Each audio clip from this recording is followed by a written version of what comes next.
పెరిగిపోయాక పలచపడినప్పుడు పెరిగిపోయాక మేరు మేరనుచు తల్లడిల్లాక మేరు మేరనుచు తల్లడిల్లాక నీయధీనుడనై నానయ బాబా నీయధీనుడనై నానయ నేను నేనను భావమేదో నేను నేనను భావమేదో భ్రమల దూరం కాగా నీయధీనుడనై నానయ. అవతార్ మెహర్ బాబా జై. జై మెహర్ బాబా. గోపి గారు ఒక సాంగ్ ప్రెజెంట్ చేస్తారు.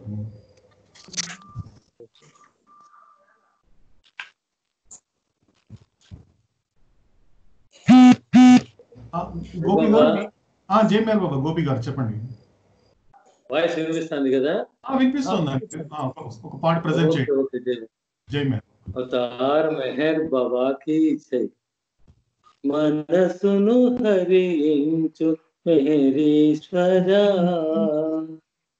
మాయను దాటించు పరమేశ్వరా,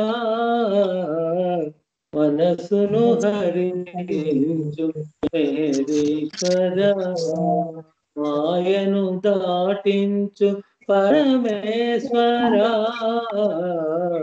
మనసును హరించు మెహరీశ్వరా. మాయామయమగు లోకములో పడి బుడి బుడి నడకతో అడుగులు తడబడే, మాయామయమగు లోకములో పడి బుడి బుడి నడకతో అడుగులు తడబడే, తొలినే చేసిన పుణ్యము ఏమో, తొలినే చేసిన పుణ్యము ఏమో, చేరితిని బడి నడిపించు బడి బడి, చేరితిని బడి నడిపించు బడి బడి, మనసును హరించు మెహరీశ్వరా. కామాదులను కలవరపరచి కానగనీయవు సత్యపదమ్మును, కామాదులను కలవరపరచి కానగనీయవు సత్యపదమ్మును, తాపమునచి తమసు హరించి, తాపమునచి తమసు హరించి నవజీవనమున అడుగిడనీయుము, నవజీవనమున అడుగిడనీయుము, మనసును హరించు మేరీశ్వరా, మాయను దాటించు పరమేశ్వరా, మనసును హరించు మేరీశ్వరా. రామగానమున స్వరములు నీవే, స్వరములు పలికే మధురిమ నీదే, సమగానమున స్వరములు నీవే, స్వరములు పలికే మధురిమ నీవే, పరమ పదమునకు సారథి నీవే, పరమ పదమునకు సారథి నీవే, శరణాగతులకు గమ్యము నీవే, శరణాగతులకు గమ్యము నీవే, మనసును హరించు మేరీశ్వరా, మాయను దాటించు పరమేశ్వరా, మనసును హరించు, మనసును హరించు, మనసును హరించు మెహరీశ్వరా అవతార్ మెహర్ బాబా की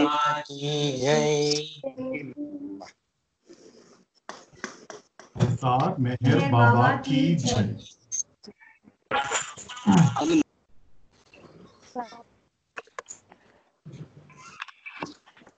ఇప్పుడు మనము అవతార్ మెహర్ బాబా की जय ఇప్పుడు మన సెషన్ స్టార్ట్ చేద్దామండి। జై మెహర్ బాబా అరుణ। జై మెహర్। ఓకే, సో ఇప్పుడు స్టార్ట్ చేస్తాను నేను। ఇప్పుడు ఒక సెషన్ స్టార్ట్ చేస్తాను అప్ టు మనకి 9:45 వరకు ఒక సెషన్ ఉంటుంది। సో మీరందరూ కూడా ఏదైనా చెప్పదలుచుకుంటే, అంటే నేను నా కన్వర్సేషన్ కంటిన్యూ అవుతున్నప్పుడు నా ఆడియో కానీ, ముఖ్యంగా ఆడియో అనేది ఎక్కడైనా బ్రేక్ అవుతే మాత్రం ఒకరు నాకు చెప్పండి, నేను రెక్టిఫై చేసుకొని నేను కంటిన్యూ చేస్తాను। సో అంతవరకు ఇప్పుడు ప్రెజెంటేషన్ స్టార్ట్ చేయడానికన్నా ముందు దయచేసి అందరూ కూడా ఆడియోని వీడియోని రెండింటిని మ్యూట్లో పెట్టుకోండి। మ్యూట్లో పెట్టుకున్నప్పుడు మనకి ఎక్కడైనా కనెక్షన్ అనేది పూర్ కనెక్షన్ వచ్చినా, కనెక్షన్ స్లో అయినా కూడా మనకి ఈ కన్వర్జేషన్, ఈ సహవాసం అనేది మనకి ప్రాబ్లం లేకుండా, ఎటువంటి ఇంటరప్షన్ లేకుండా, విరామం లేకుండా కొనసాగుతుంది। సో కాబట్టి అందరూ కూడా ఏదైనా చెప్పదలుచుకుంటే మాత్రము, ఎందుకంటే నా కన్వర్జేషన్ లో నేను మాట్లాడే మాటలు బ్రేక్ అయితే మాత్రం చెప్పండి, మిగతా విషయాలు మన ఈ సెషన్ అయిన తర్వాత నేను అడుగుతాను। ఇంకొక రిక్వెస్ట్ ఏంటంటే, ఈ కన్వర్జేషన్, ఈ షేరింగ్ చేస్తున్నప్పుడు మీకు ఎక్కడైనా బ్రేక్ అవుతున్నప్పుడు అర్థం కాని ఉంటే మాత్రము నా రిక్వెస్ట్ ఏంటంటే, అందరూ ఒక పెన్ను పేపర్ పెట్టుకోండి మీ దగ్గర, ఒక బుక్ పేపర్ ఒక పెన్ పెట్టుకొని ఎక్కడైతే అర్థం కాలేదని చెప్తున్నారో అది మీకు నేను సపరేట్ గా కాల్ చేసినప్పుడు, లేకపోతే మన ఇండివిజువల్ గా మన స్కైప్ లో కలిసినప్పుడు మీకు నేను క్లారిఫికేషన్ చేస్తాను। ఎందుకు చెప్తున్నాను ఈ మాట అంటే, ఇక్కడి నుంచి, ఎందుకంటే ఇది జర్నీ అనేది ఇది ఒక అపురూపమైన జర్నీ, మనం చేసే ఈ ప్రయాణం అనేది।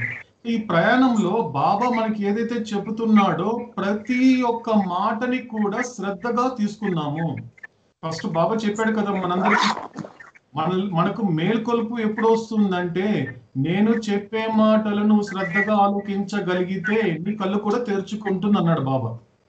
కాబట్టి ఏ ఒక్క మాట కూడా బాబా మనతో మాట్లాడుతూ, ఏ మాట కూడా మిస్ కాకుండా, ఏ ఒక్క సంభాషణ బాబా ఇచ్చే ప్రతి మాటని కూడా మనం అందుకునే ప్రయత్నం చేస్తాం। కాబట్టి ఎక్కడ కూడా మిస్ చేయకండి దయచేసి। ఎక్కడ అర్థం కానప్పుడు కూడా ఒక పెన్ను, ఒక పేపర్ పెట్టుకోండి, నోట్ చేసుకోండి। తర్వాత నేను కలిసినప్పుడు, మన సెషన్ అయిన తర్వాత మనం మాట్లాడుకున్నప్పుడు నేను వాటిని క్లారిఫై చేసే ప్రయత్నం చేస్తాను। అవతార్ మెహర్ బాబా की जय।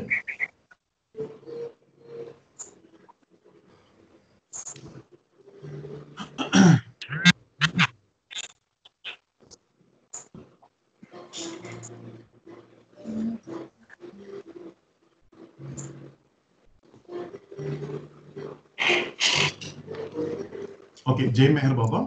సో ఇప్పుడు మనం నిన్న చేసిన ప్రయాణము ఏదైతే నిన్న వరకు మనం ప్రయాణం చేసామో దాన్ని ఒక్కసారి విశ్లేషించుకుందాం। నేనేం బాబా మనతో ఏం మాట్లాడారు, మనం ఏం నేర్చుకున్నాము, మనం ఏం విన్నాము బాబా చెబుతున్నప్పుడు అనేది ఒక్కసారి మనం విశ్లేషించుకునే ప్రయత్నం చేద్దాము।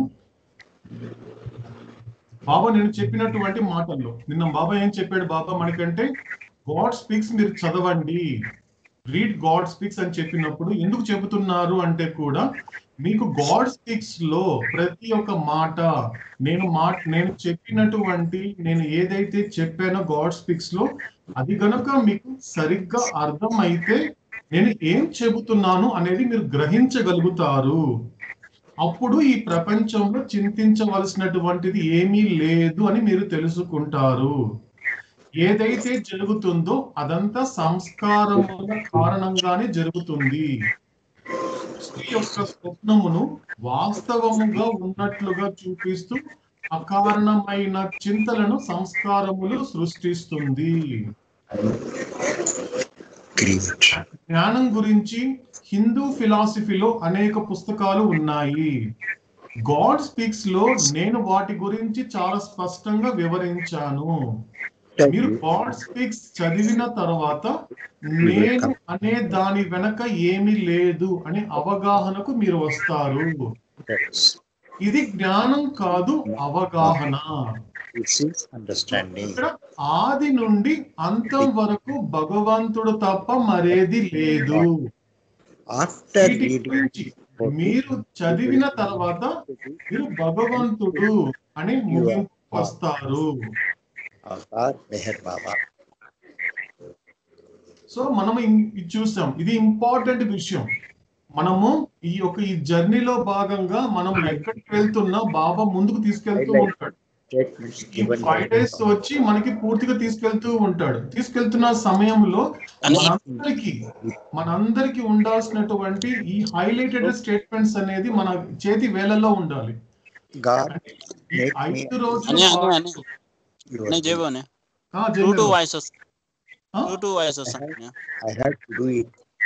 వాయిస్ ಬೇರೆ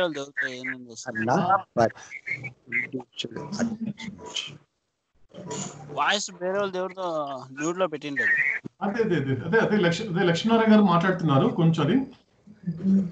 ఓకే రైట్.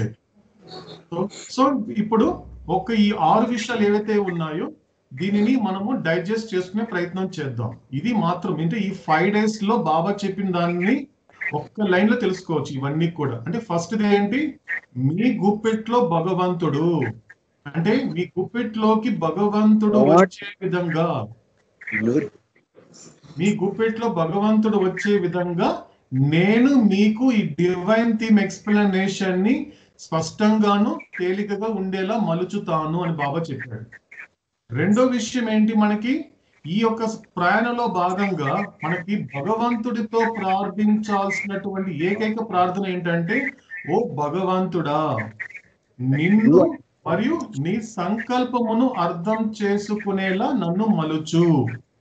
మూడో విషయము, చాలా ముఖ్యమైన విషయం ఏంటంటే, ఇదంతా ఏదైతే ఇప్పుడు మనం చేస్తున్న ప్రయాణం ఏదైతే ఉందో, ముందు మనం చేయబోయే ప్రయాణం ఏదైతే ఉందో, ఇదంతా కూడా బాబా నీ కోసమే చేస్తున్నాను, నా వ్యక్తిగత పురోగతి కోసం కాదు.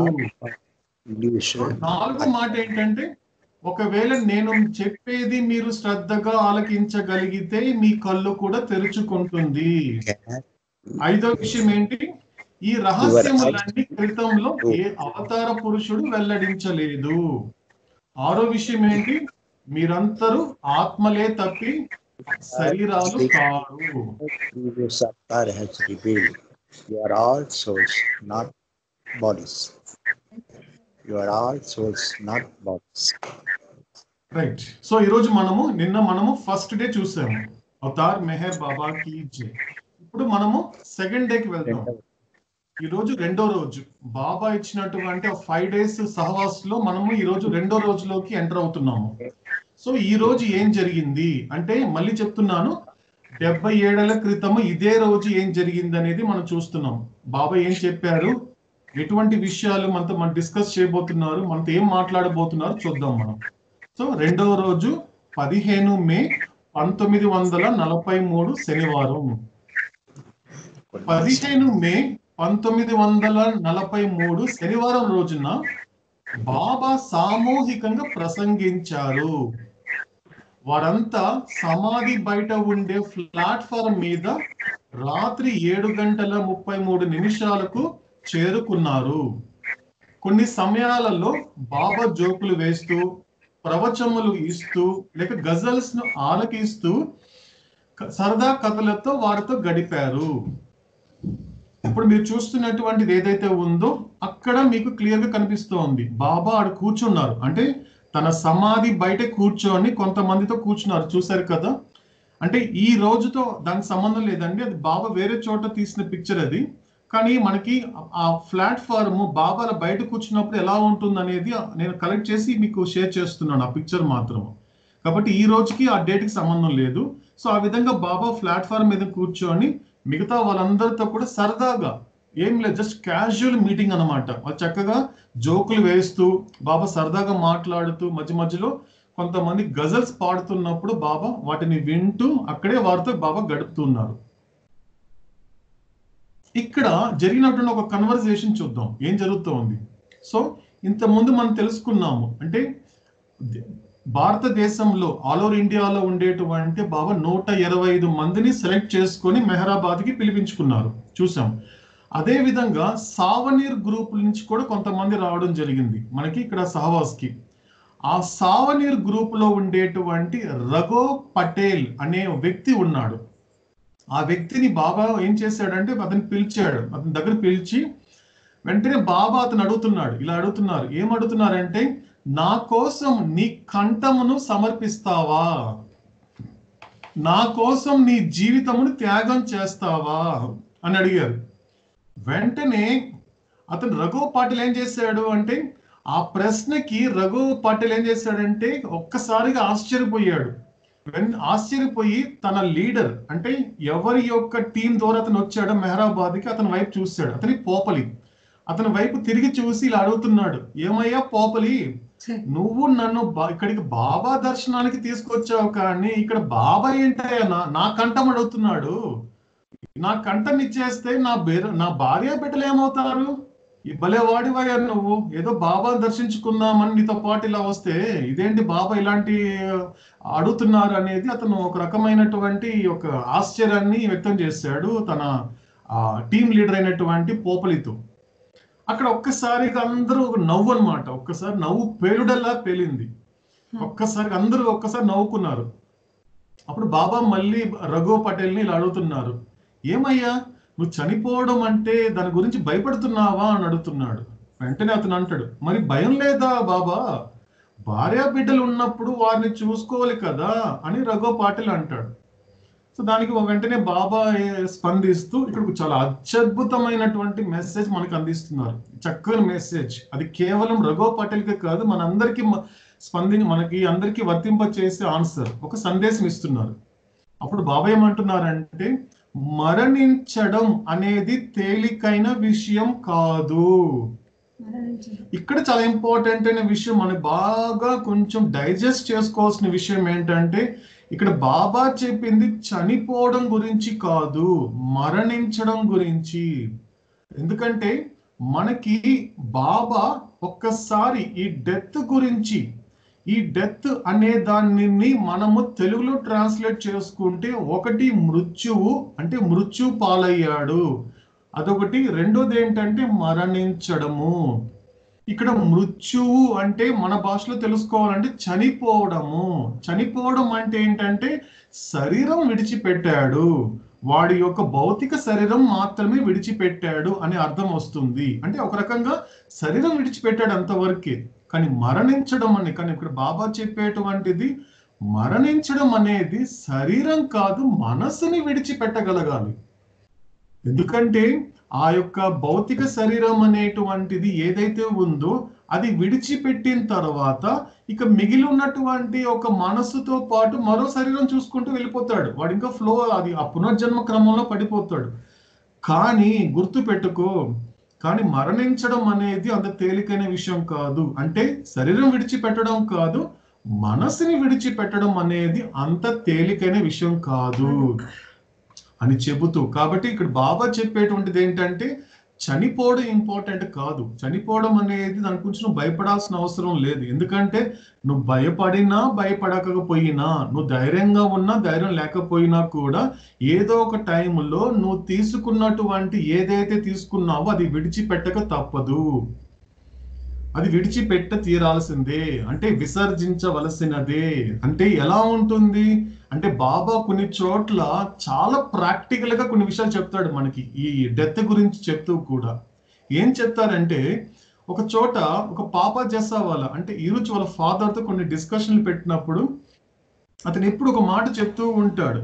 సో అక్కడ ఏమవుతుంది, ఏం జరుగుతోంది అంటే నాకు నిజంగా డెత్ అంటే భయం వేస్తుంది బాబా ఒకసారి అన్నప్పుడు వచ్చేసి, అవునా భయమా అంటే దాని గురించి కొంచెం చెప్పండి బాబా, నాకు అర్థమయ్యేలా చెప్పండి అన్నప్పుడు బాబా చాలా ప్రాక్టికల్ పర్సన్ కాబట్టి ప్రాక్టికల్ మాస్టర్ అతను. సో ఏం చెప్తాడంటే, ఇప్పుడు ఫర్ ఎగ్జాంపుల్ పాపా నువ్వు నీకు ఇష్టమైన ఆహారం తెచ్చుకున్నావు, ఈరోజు నీకు చాలా ఇష్టమైనటువంటి ఒక ఆహారం మొత్తం వెతికావు, ఊరంతా అహ్మద్ నగర్ అంతా వెతికేసరికి ఒక చోట ఒక రెస్టారెంట్కి వెళ్ళి నీకు కావాల్సిన ఆహారం తీసుకొని పార్సిల్ కట్టుకుని ఇంటికి తెచ్చుకున్నావు. ఇంటికి తెచ్చుకొని ఆ రోజు రాత్రంతా కూడా హాయిగా చాలా సంతోషపడుతూ, అబ్బా దొరక్క నాకు ఇష్టమైన ఆహారం దొరికింది, హాయిగా తిందామని తృప్తిగా తిన్నావు. తినేసిన తర్వాత ఏం జరిగింది అంటే, ఇప్పుడు ఏం చేసావు? తర్వాత తినేసి అయిపోయింది, ఆ రోజు రాత్రి గడిచిపోయింది, పడుకున్నావు. ఉదయంతో లేవగానే నీ పరిస్థితి ఏంటి అని అడుగుతున్నాడు. ఉదయంతో లేవగా నీ పరిస్థితి ఏంటి? ఇప్పుడు దొరక్క 6 నెలల నుంచి నాకు ఇష్టమైన ఆహారం దొరికింది కాబట్టి, రాత్రి తిన్నాను కాబట్టి, కొంచెం డబ్బు ఎక్కువ ఖర్చు పెట్టే చాలా టేస్టీ ఫుడ్ దొరికింది కాబట్టి, ఈ రోజు ఉదయము నాకు ఇష్టమైనటువంటిది కడుపులోనే ఉంచుకుంటాను, బయటకి నేను విడిచిపెట్టను అంటే ఎలా ఉంటుందో అలా ఉంటుంది నువ్వు శరీరం విడిచిపెట్టను అంటే అన్నాడు.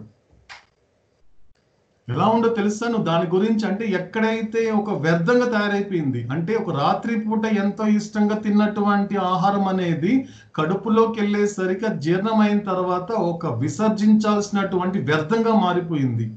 అదే విధంగా ఆత్మకి కూడా ఈ శరీరం అనేది తీసుకున్నప్పుడు, ఒక సమయం వచ్చినప్పుడు ఒక రకంగా ఈ దేహం అనేది ఆత్మ దృష్టిలో వ్యర్థంగా మారుతుంది.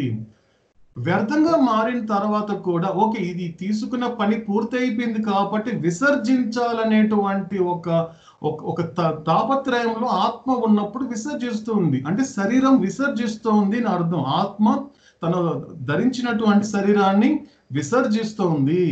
అదే విధంగా నువ్వు ఎలాగైతే కడుపులో దాచుకున్నటువంటి నీకెంతో ఇష్టమైనటువంటి ఆహార పదార్థం వ్యర్థంగా మారిన తర్వాత ఎలాగైతే విసర్జిస్తావో అదే రకంగా విసర్జించాలి.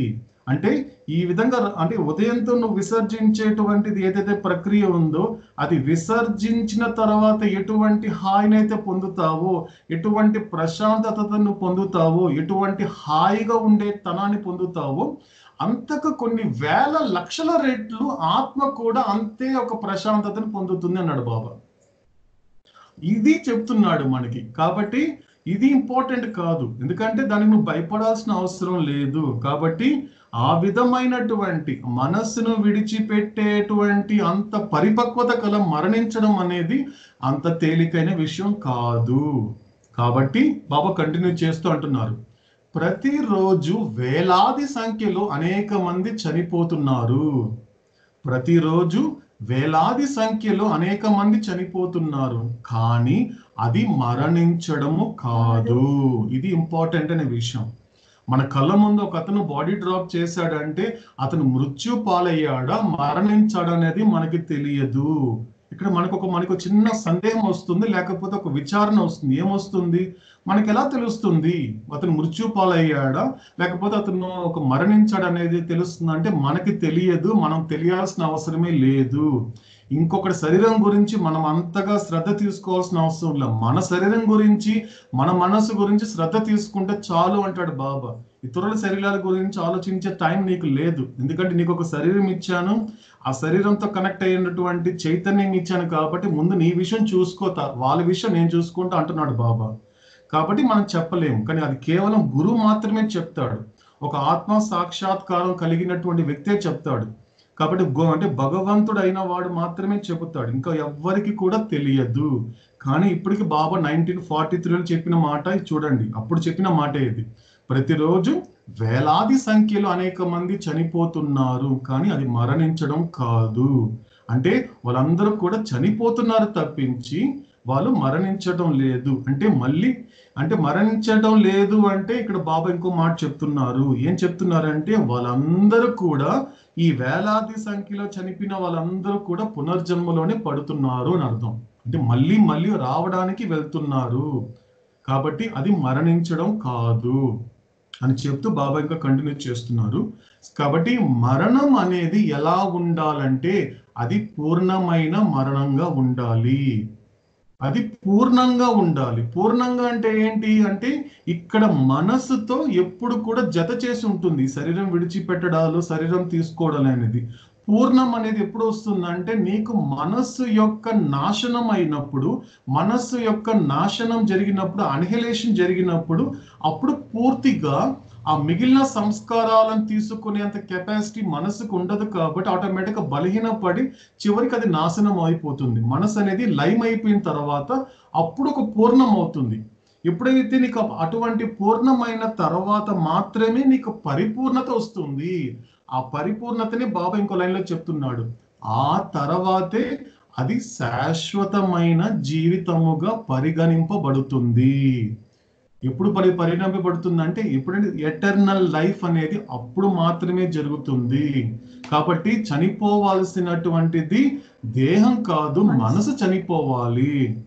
ఇక్కడ కబీర్ ఒక చోట అంటారు కూడా, డెత్ గురించి చెప్తూ కూడా, ఎవరైతే చనిపోవడానికన్నా ముందే చనిపోయిన వారు మళ్ళీ చనిపోరు. నేను మళ్ళీ రిపీట్ చేస్తున్నాను, కబీర్ అంటారు ఇలా, ఎవరైతే చనిపోవడానికన్నా ముందే వాళ్ళు మళ్ళీ చనిపోరు. అంటే మనం చనిపోవడానికన్నా ముందే ఒకటి చనిపోవాలి. ఏం చనిపోవాలి? మనసు అనేది చనిపోతే మళ్ళీ మనం చనిపోవు. ఎందుకు మళ్ళీ చనిపోవమంటే పుట్టుక లేదు కదా, మళ్ళీ పుట్టడం అనేది లేదు కాబట్టి, పుట్టుక లేదు కాబట్టి అప్పుడు నెక్స్ట్ చావడం అనేది కూడా ఉండదు. కాబట్టి బాబా చెప్పింది మాత్రము ఈ డెత్ గురించి చూడండి, హాస్యంగా మొదలుపెట్టి కూడా బాబా చెప్పాల్సిన అద్భుతమైన మెసేజ్ ఇచ్చాడు మనకి ఇక్కడ. సో ఇంకోసారి రిపీట్ చేస్తాను చూడండి, మరణించడం అనేది అంత తేలికైన విషయం కాదు. ప్రతిరోజు వేలాది సంఖ్యలో అనేక మంది చనిపోతున్నారు, కానీ అది మరణించడం కాదు. మరణం అనేది ఎలా ఉండాలంటే అది పూర్ణమైన మరణంగా ఉండాలి. ఆ తర్వాతే అది శాశ్వతమైన జీవితంగా పరిగణింపబడుతుంది. అప్పుడు రఘో పటేల్ ఇలా అంటాడు, ఒకవేళ నేను మీకోసము నా కంఠము సమర్పిస్తే మీరు నన్ను శాశ్వతంగా బతికి ఉండేలా చేయగలరా అని అడుగుతాడు అతను. మీరు ఇంతవరకు చెప్పారు కదా శాశ్వతం గురించి, అంటే రేపు నేను ఇప్పుడు ఫర్ ఎగ్జాంపుల్ ఇప్పుడు నాకు కంఠం ఇచ్చేసాను అనుకోండి, నాకు కంఠం ఇచ్చేస్తే అంటే మీరు నన్ను శాశ్వతంగా బ్రతికి ఉండేలా చేయగలరా అని అడుగుతున్నాడు. అప్పుడు బాబా అంటున్నారు, అప్పుడు బాబా ఏమంటారంటే, అందుకు బాబా ఇలా చెబుతారు, ఎప్పుడైతే నువ్వు నీ భార్య బిడ్డల గురించి ఆందోళన చెందుతూ ఉంటే నీ కంఠం నాకు ఎలా ఇస్తావా? నువ్వు ఇప్పుడే అన్నావు కదా, అయ్యో బాబా నీకు కంఠం ఇచ్చేస్తే నా భార్య బిడ్డలను ఎలా చూసుకోవాలని నువ్వు ఇప్పుడే కదా నువ్వు టెన్షన్ పడ్డావు, అలాంటి వాడికి నీ కంఠం నాకు ఎలా ఇస్తావంటే, అప్పుడు రఘు అంటాడు, పటేల్ ఏమంటాడు, లేదు బాబా ఇప్పుడు నేను సిద్ధంగా ఉన్నాను, లేదు బాబా నేను ఇప్పుడు రెడీగా ఉన్నాను. ఇప్పుడు మీరు ఆ మెసేజ్ చెప్పిన తర్వాత చూసారా, అవతార పురుషుడు యొక్క మాట అనేది ఎంత పవర్ ఉంటుందంటే అప్పటికప్పుడు అతను మారాడు, అప్పటికప్పుడు సిద్ధమయ్యాడు. ఆ ప్రిపరేషన్ ఇంపార్టెంట్. సో అప్పుడు అతను బాబా మళ్ళీ అడుగుతున్నాడు, బాబా ఏమడుగుతున్నాడు, ఓ నిజంగా సిద్ధంగా ఉన్నారా మీరు అని అడుగుతున్నాడు. అని బాబా మళ్ళీ అడిగేసరికి అందుకు రఘో పాటిల్ ఏమన్నా అంటే, లేదు బాబా నా కంఠమును మీకు సమర్పించుకుంటున్నాను, కావాలంటే దాన్ని ఒక్క వేటుతో ఖండించేయండి, నన్ను బ్రతికి ఉంచుతారా లేదా అనేది నేను పట్టించుకోను. అప్పుడు బాబా అన్నారు, నవ్వుతూ ఏమంటారంటే, ఇప్పుడు మీరు చాలా ధైర్యవంతులుగా ఉన్నారు అని బాబా నవ్వుతూ ఉన్నారు. చూసారా మనకి అంటే అతనికి ఎవరో తెలియదు బాబా అంటే, ఊరికే జస్ట్ వాళ్ళ టీం లీడర్ పిలిపించుకున్నాడు, రండి మనం మెహరాబాద్ బాబా పిలిచారు, వెళ్ళేసి బాబా దర్శనం చేసుకుందాం, బాబాతో స్పెండ్ చేస్తాం అనే ఉద్దేశంతో రఘో పాటిల్ వచ్చాడు తప్పించి, కానీ బాబా అంటే అతనికి తెలియదు, పూర్తిగా తెలియదు అతనికి. కానీ కేవలము అవతార పురుషుడితో, కేవలం భగవంతుడితో అతను గడిపిన సత్సంగం అనేది ఇంపార్టెంట్ అండి. ఇక్కడ చాలా ఇంపార్టెంట్ అనే విషయం మనకు అర్థం కావాలి.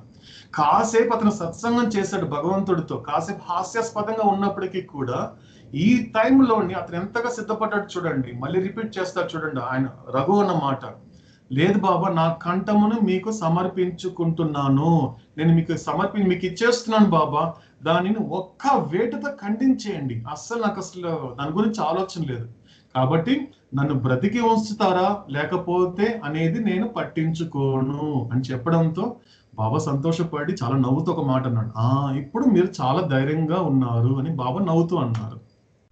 సో ఇది అయిపోయిందండి. అయిపోయిన తర్వాత బాబా ఏం చేశారంటే, భగవద్గీత నుండి కొన్ని శ్లోకాలు పఠించమని అన్న 104 మీరు కనిపిస్తూ ఉంటుంది మీకు ఆ పిక్చర్ లో, మీకు కనిపించే అన్న 104 ఒక ఆయన కనిపిస్తున్నాడు ఇంటి పక్క, మీరు లెఫ్ట్ సైడ్ లో కనిపిస్తాడు ఆయన 104. బాబా అతన్ని ఏమన్నారంటే భగవద్గీత తీసుకురామని చెప్పి అతనిని కొన్ని శ్లోకాలు పఠించమని చెప్పారు, ఈ శ్లోకాలు నువ్వు చదువు అన్నారు. అతను చదువుతాడు. తర్వాత ఆ శ్లోకముల అర్థాన్ని బాబా ఇంగ్లీష్ లో వివరిస్తూ బాబా యొక్క వ్యాఖ్యలను హిందీలోకి అనువదించమని గనిని ఆజ్ఞాపిస్తారు. ఇప్పుడు మీరు చూసేటువంటి రైట్ సైడ్ లో మీకు కనిపిస్తున్నటువంటి కూర్చొని రాసుకుంటున్నాడు బాబా చెప్పేది, అతనే గని. సో ఆ పక్కన చూస్తే అతనే గని, ఇద్దరు గనులు యాక్చువల్గా. ఈ వ్యక్తి మాత్రము అన్న 104. తర్వాత ఏం జరిగిందో చూద్దాం.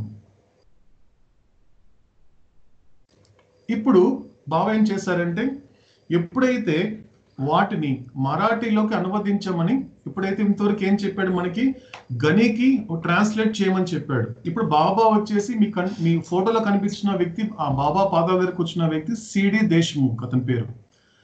బాబా అతని వైపు తిరిగి ఏం చెప్పారంటే, నువ్వు ఇప్పుడు నేనేదో చెబుతున్నానో దాన్ని మరాఠీలో ట్రాన్స్లేట్ చేయన్నారు బాబా అతని. వాటిని మరాఠీలో అనువదించమని దేశ్ముఖ్ని బాబా అడిగినప్పుడు అతడు గందరగోళంగా బాబా వైపు చూస్తున్నాడు. ఒక కన్ఫ్యూజన్ అయ్యాడు, బాబా వైపు చూస్తున్నాడు. ఇదేంటి బాబా నాకు చెప్తున్నారా అనే విధంగా చూస్తున్నాడు. అంటే అతను ఎలా ఉన్నాడు అంటే, అతడు అయోమయమై తన చుట్టూ ఏం జరుగుతుందో తెలియని వాళ్ళ కనబడుతున్నాడు.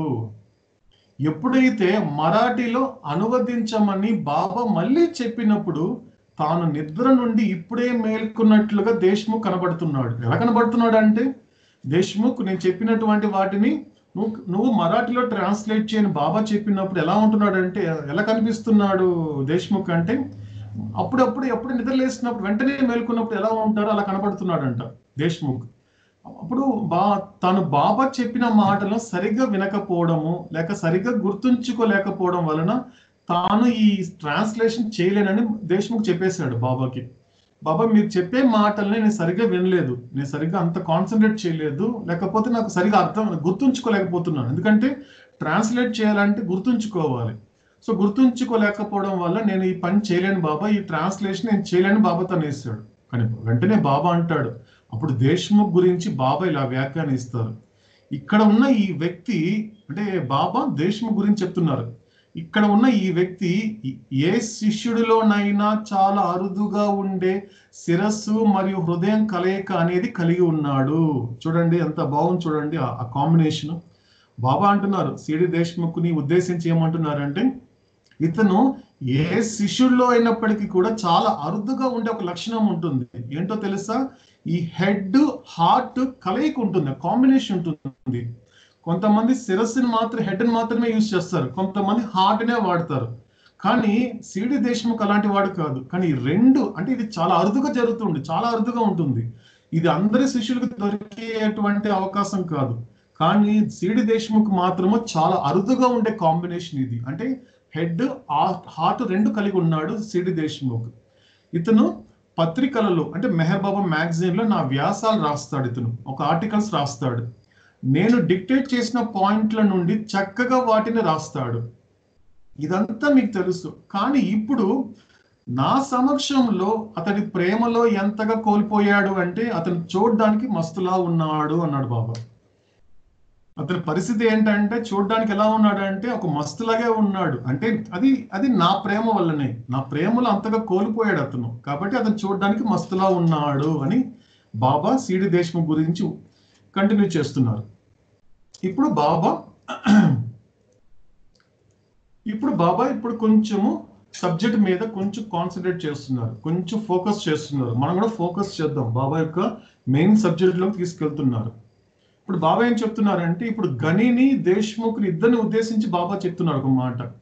గని మరియు సిడి దేశ్ముఖ్ ఇద్దరు డివైన్ థీమ్ చార్ట్లోని పాయింట్లను ఎంతలా గ్రహించి జీర్ణించుకున్నారు అంటే, నేను వాళ్ళకి ప్రత్యేకంగా వివరించవలసిన అవసరం లేదు. చూసారు కదా మనకి ఇక్కడ. అంటే మనం ఎలా తయారవ్వాలంటే బాబా చూపిస్తున్నారు ఎవరికి, మనల్ని మన కళ్ళ ముందు గనిని దేశ్ముఖ్ని చూపిస్తున్నారు. వీళ్ళిద్దరికి మాత్రము ఈ డివైన్ థీమ్ ఏదైతే ఉందో, ఈ చార్ట్ ఇప్పుడు ఈ పాయింట్స్ ఏదైతే ఉందో, ఈ యొక్క ఎక్స్ప్లెనేషన్ ఏదైతే ఉందో వీళ్ళిద్దరికి నేను చెప్పడం జరిగింది. సో వీళ్ళు ఎంతగా ఈ రెండు పదాలు చూడండి, అర్థం చేసుకోవడం కాదు, ఇక్కడ పాయింట్ చెప్పండి బాబా చూడండి, గ్రహించి జీర్ణించుకున్నారు వీళ్ళిద్దరూ. అంటే నేను వాళ్ళకి ప్రత్యేకంగా వివరించాల్సిన అవసరం లేదు. అంటే ఒక డైరెక్ట్ గా కాకుండా ఇండైరెక్ట్ గా మనందరికి ఒక మాట చెప్తున్నాడు బాబా. మీరు ఏదైతే ఇప్పుడు నాతో జర్నీ చేస్తున్నారో బాబా మనతో మాట్లాడుతున్నాడు ఈ విధంగా. మీరు ఎవరైతే నాతో ఇప్పుడు జర్నీ చేస్తున్నారో మీరు కూడా నేను చెప్పే మాటల్ని శ్రద్ధగా ఆలకించి గ్రహించి జీర్ణించుకోగలిగితే మళ్ళీ నేను మీకు ప్రత్యేకంగా చెప్పాల్సిన అవసరం లేదని బాబా మనతో అంటున్నాడు. కాబట్టి ఇది అప్లికేబుల్ మనకు కూడా, ఇది applicable to all of us. కాబట్టి అయినప్పటికీ కానీ గుర్తు పెట్టుకోండి, మళ్ళీ బాబా రిపీట్ చేస్తున్నారు ఇంతకుముందు చెప్పినట్లుగానే, అయినప్పటికీ నేను వాటిని అంటే డివైన్ థీమ్ చార్ట్ లో ఉండే పాయింట్లను చాలా స్పష్టంగా మరియు తేలికగా ఉండేలా మలుచుతాను. మీరు దాని గురించి టెన్షన్ పడకండి. నేను చాలా తేలికగా ఉండే విధంగా స్పష్టంగా ఉండేలాగా, స్పష్టం అంటే కన్ఫ్యూజ్ అవసరం లేదు, తేలిక అంటే నువ్వు కష్టపడాల్సిన అవసరం లేదు, ఇది ఏదో ఉంటుంది ఇది నాకు అర్థం అవుతుందా అనే భయం కూడా అవసరం లేదు. ఇక్కడ చాలా బాబా 2 పదాలు వాడాడు, స్పష్టంగా తేలికగా. స్పష్టంగా అంటే నీకు ఎటువంటి గందరగోళానికి వెళ్ళాల్సిన అవసరం లేదు, కన్ఫ్యూజ్ అవసరం లేదు. అదే విధంగా తేలికగా అంటే నీకు కష్టం అనిపించదు అంటున్నాడు బాబా, తేలికగానే నేను మలుచుతాను, కాబట్టి మీరు దాని గురించి టెన్షన్ పడకండి అని చెప్పారు. అప్పుడు మీకు మీ గుప్పెట్లో భగవంతుడు ఉన్నాడు అనే అనుభూతి కలుగుతుంది. ఇంతకుముందు మనం చెప్పుకున్నాం, ఇంతకుముందు హైలైటెడ్ స్టేట్మెంట్ చెప్పుకున్నాం. ఇప్పుడు చూడండి, ఆ హైలైట్ స్టేట్మెంట్ ఫస్ట్ టైం వచ్చింది మనకి, ఇక్కడికి వచ్చింది. మనం ఇంతకుముందు ఏదైతే 5 days లో బాబా చెప్పినటువంటి హైలైటెడ్ స్టేట్మెంట్స్ ఏవైతే 6 ఉన్నాయో ఇది ఫస్ట్ అన్నమాట. ఒక్కొక్కటి మనకి బాబా చెప్తూ ఉంటాడు. ఇక్కడ మనకి ఫస్ట్ పాయింట్ మనకి ఇక్కడికి వచ్చింది పాయింట్ చెప్పాడు. కాబట్టి అప్పుడు మీ గుప్పెట్లో భగవంతుడు ఉన్నాడు అనే అనుభూతి, మళ్ళీ రిపీట్ చేస్తున్నానండి, అంటే అనుభూతి అనే పదం వాడాడండి ఇక్కడ బాబా, చాలా ఇంపార్టెంట్. నేను మళ్ళీ రిపీట్ చేస్తున్నాను ఈ విషయంలో, ఎందుకంటే ఈ విషయం అనేది మన గుండెల్లో పదిలంగా దాచుకునేంత వరకు మనకి మనము రిపీట్ చేసుకుంటూనే ఉండాలి. ఇక్కడ బాబా ఏం చెప్తున్నారు, నేను ఎంత స్పష్టంగా ఎంత తేలికగా మీకు చెప్తాను అంటే మీరు మీ గుప్పెట్లో భగవంతుడు ఉన్నాడు అనే అనుభూతి కలుగుతుంది అని చెప్పాడు.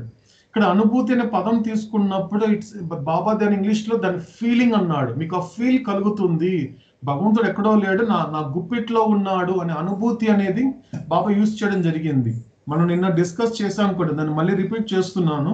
అనుభూతి అనేది ఎప్పుడు వస్తుంది, ఎక్కడ వస్తుంది అంటే మనము స్పిరిచువాలిటీలో ఆధ్యాత్మికంగా మనం కొన్ని విషయాలు ప్రాథమికంగా కొన్ని నేర్చుకోవాలి. కొన్ని నేర్పుతాడు బాబా.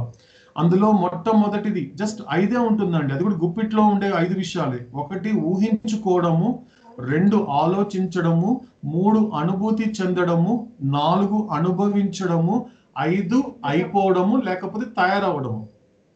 కాబట్టి 5 విషయాల గురించి మనకి స్పష్టత ఉండాలి. అంటే ఫస్ట్ తీసుకుంటే మొట్టమొదటిది ఊహించుకోవడము.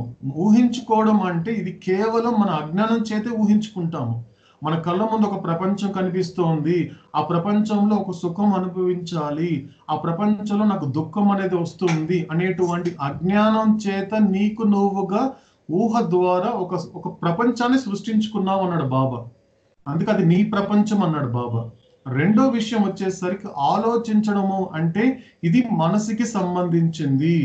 మూడోది అనుభూతి చెందడము, అనుభూతి అంటే ఫీలింగ్, అంటే ఇది హార్ట్కి సంబంధించింది. 4వది అనుభవించడము, అంటే ఎక్స్పీరియన్స్, అంటే ఈ అనుభవించడం అనేది మన యొక్క ఆత్మకి సంబంధించింది.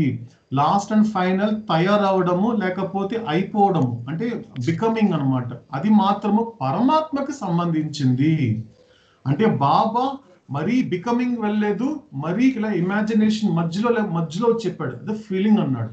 అది అనుభూతి అనే దానికి అర్థం అండి. సో ఈ యొక్క 5 విషయాల పట్ల మనం బాబా మనతో మాట్లాడుతున్నప్పుడు ఈ యొక్క 5 విషయాలకు సంబంధించిన అవగాహన మనకు ఉంటే బాబా చెప్పేది మనకి తేలికగా స్పష్టంగా అర్థమవుతుంది. సో బాబాకి ఎక్స్ప్లెనేషన్ ఇవ్వడం జరిగింది. మేధోపరమైన నిశ్చయం చేత, అది ఏంటంటే ఇంటలెక్చువల్ కన్విక్షన్ అంటారు ఇంగ్లీష్ లో.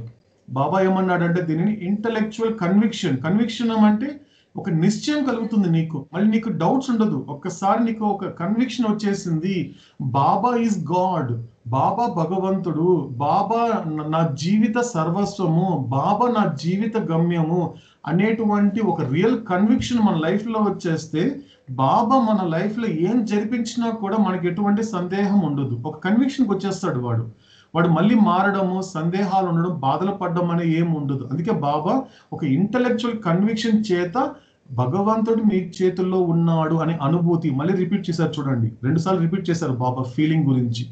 మీ చేతుల్లో ఉన్నాడు అనే అనుభూతి కలుగుతుంది. కాబట్టి రేపు మీరంతా 3 గంటల వివరణ ఆలకించడానికి పూర్తిగా సంసిద్ధులుగా ఉండండి. ఇది మనందరితో చెప్తున్నాడండి. అందరూ జాగ్రత్తగా వినాల్సిన మాట ఇది. బాబా చెప్తున్నాడు, రేపు నేను కంటిన్యూస్ గా 3 గంటలు ఒక ఎక్స్ప్లెనేషన్ ఇస్తాను. ఎందుకంటే వెంటనే ఇవ్వటం లేదు. అందుకని ఇవన్నీ మనకి బాబా ప్రిపేర్ చేస్తున్నాడు. ఇంకా విత్తనం వేయలేదు, భూమిని దున్నుతున్నాడు ప్రస్తుతానికి బాబా. మన గుండెల్లో మన హృదయాలతో దున్నుతున్నాడు. దున్నిన తర్వాత ఈ 3 గంటల వివరణ అంటే మనకి మొలకేయడం అండి. ఆ విత్తనం వేయబోతున్నాడు.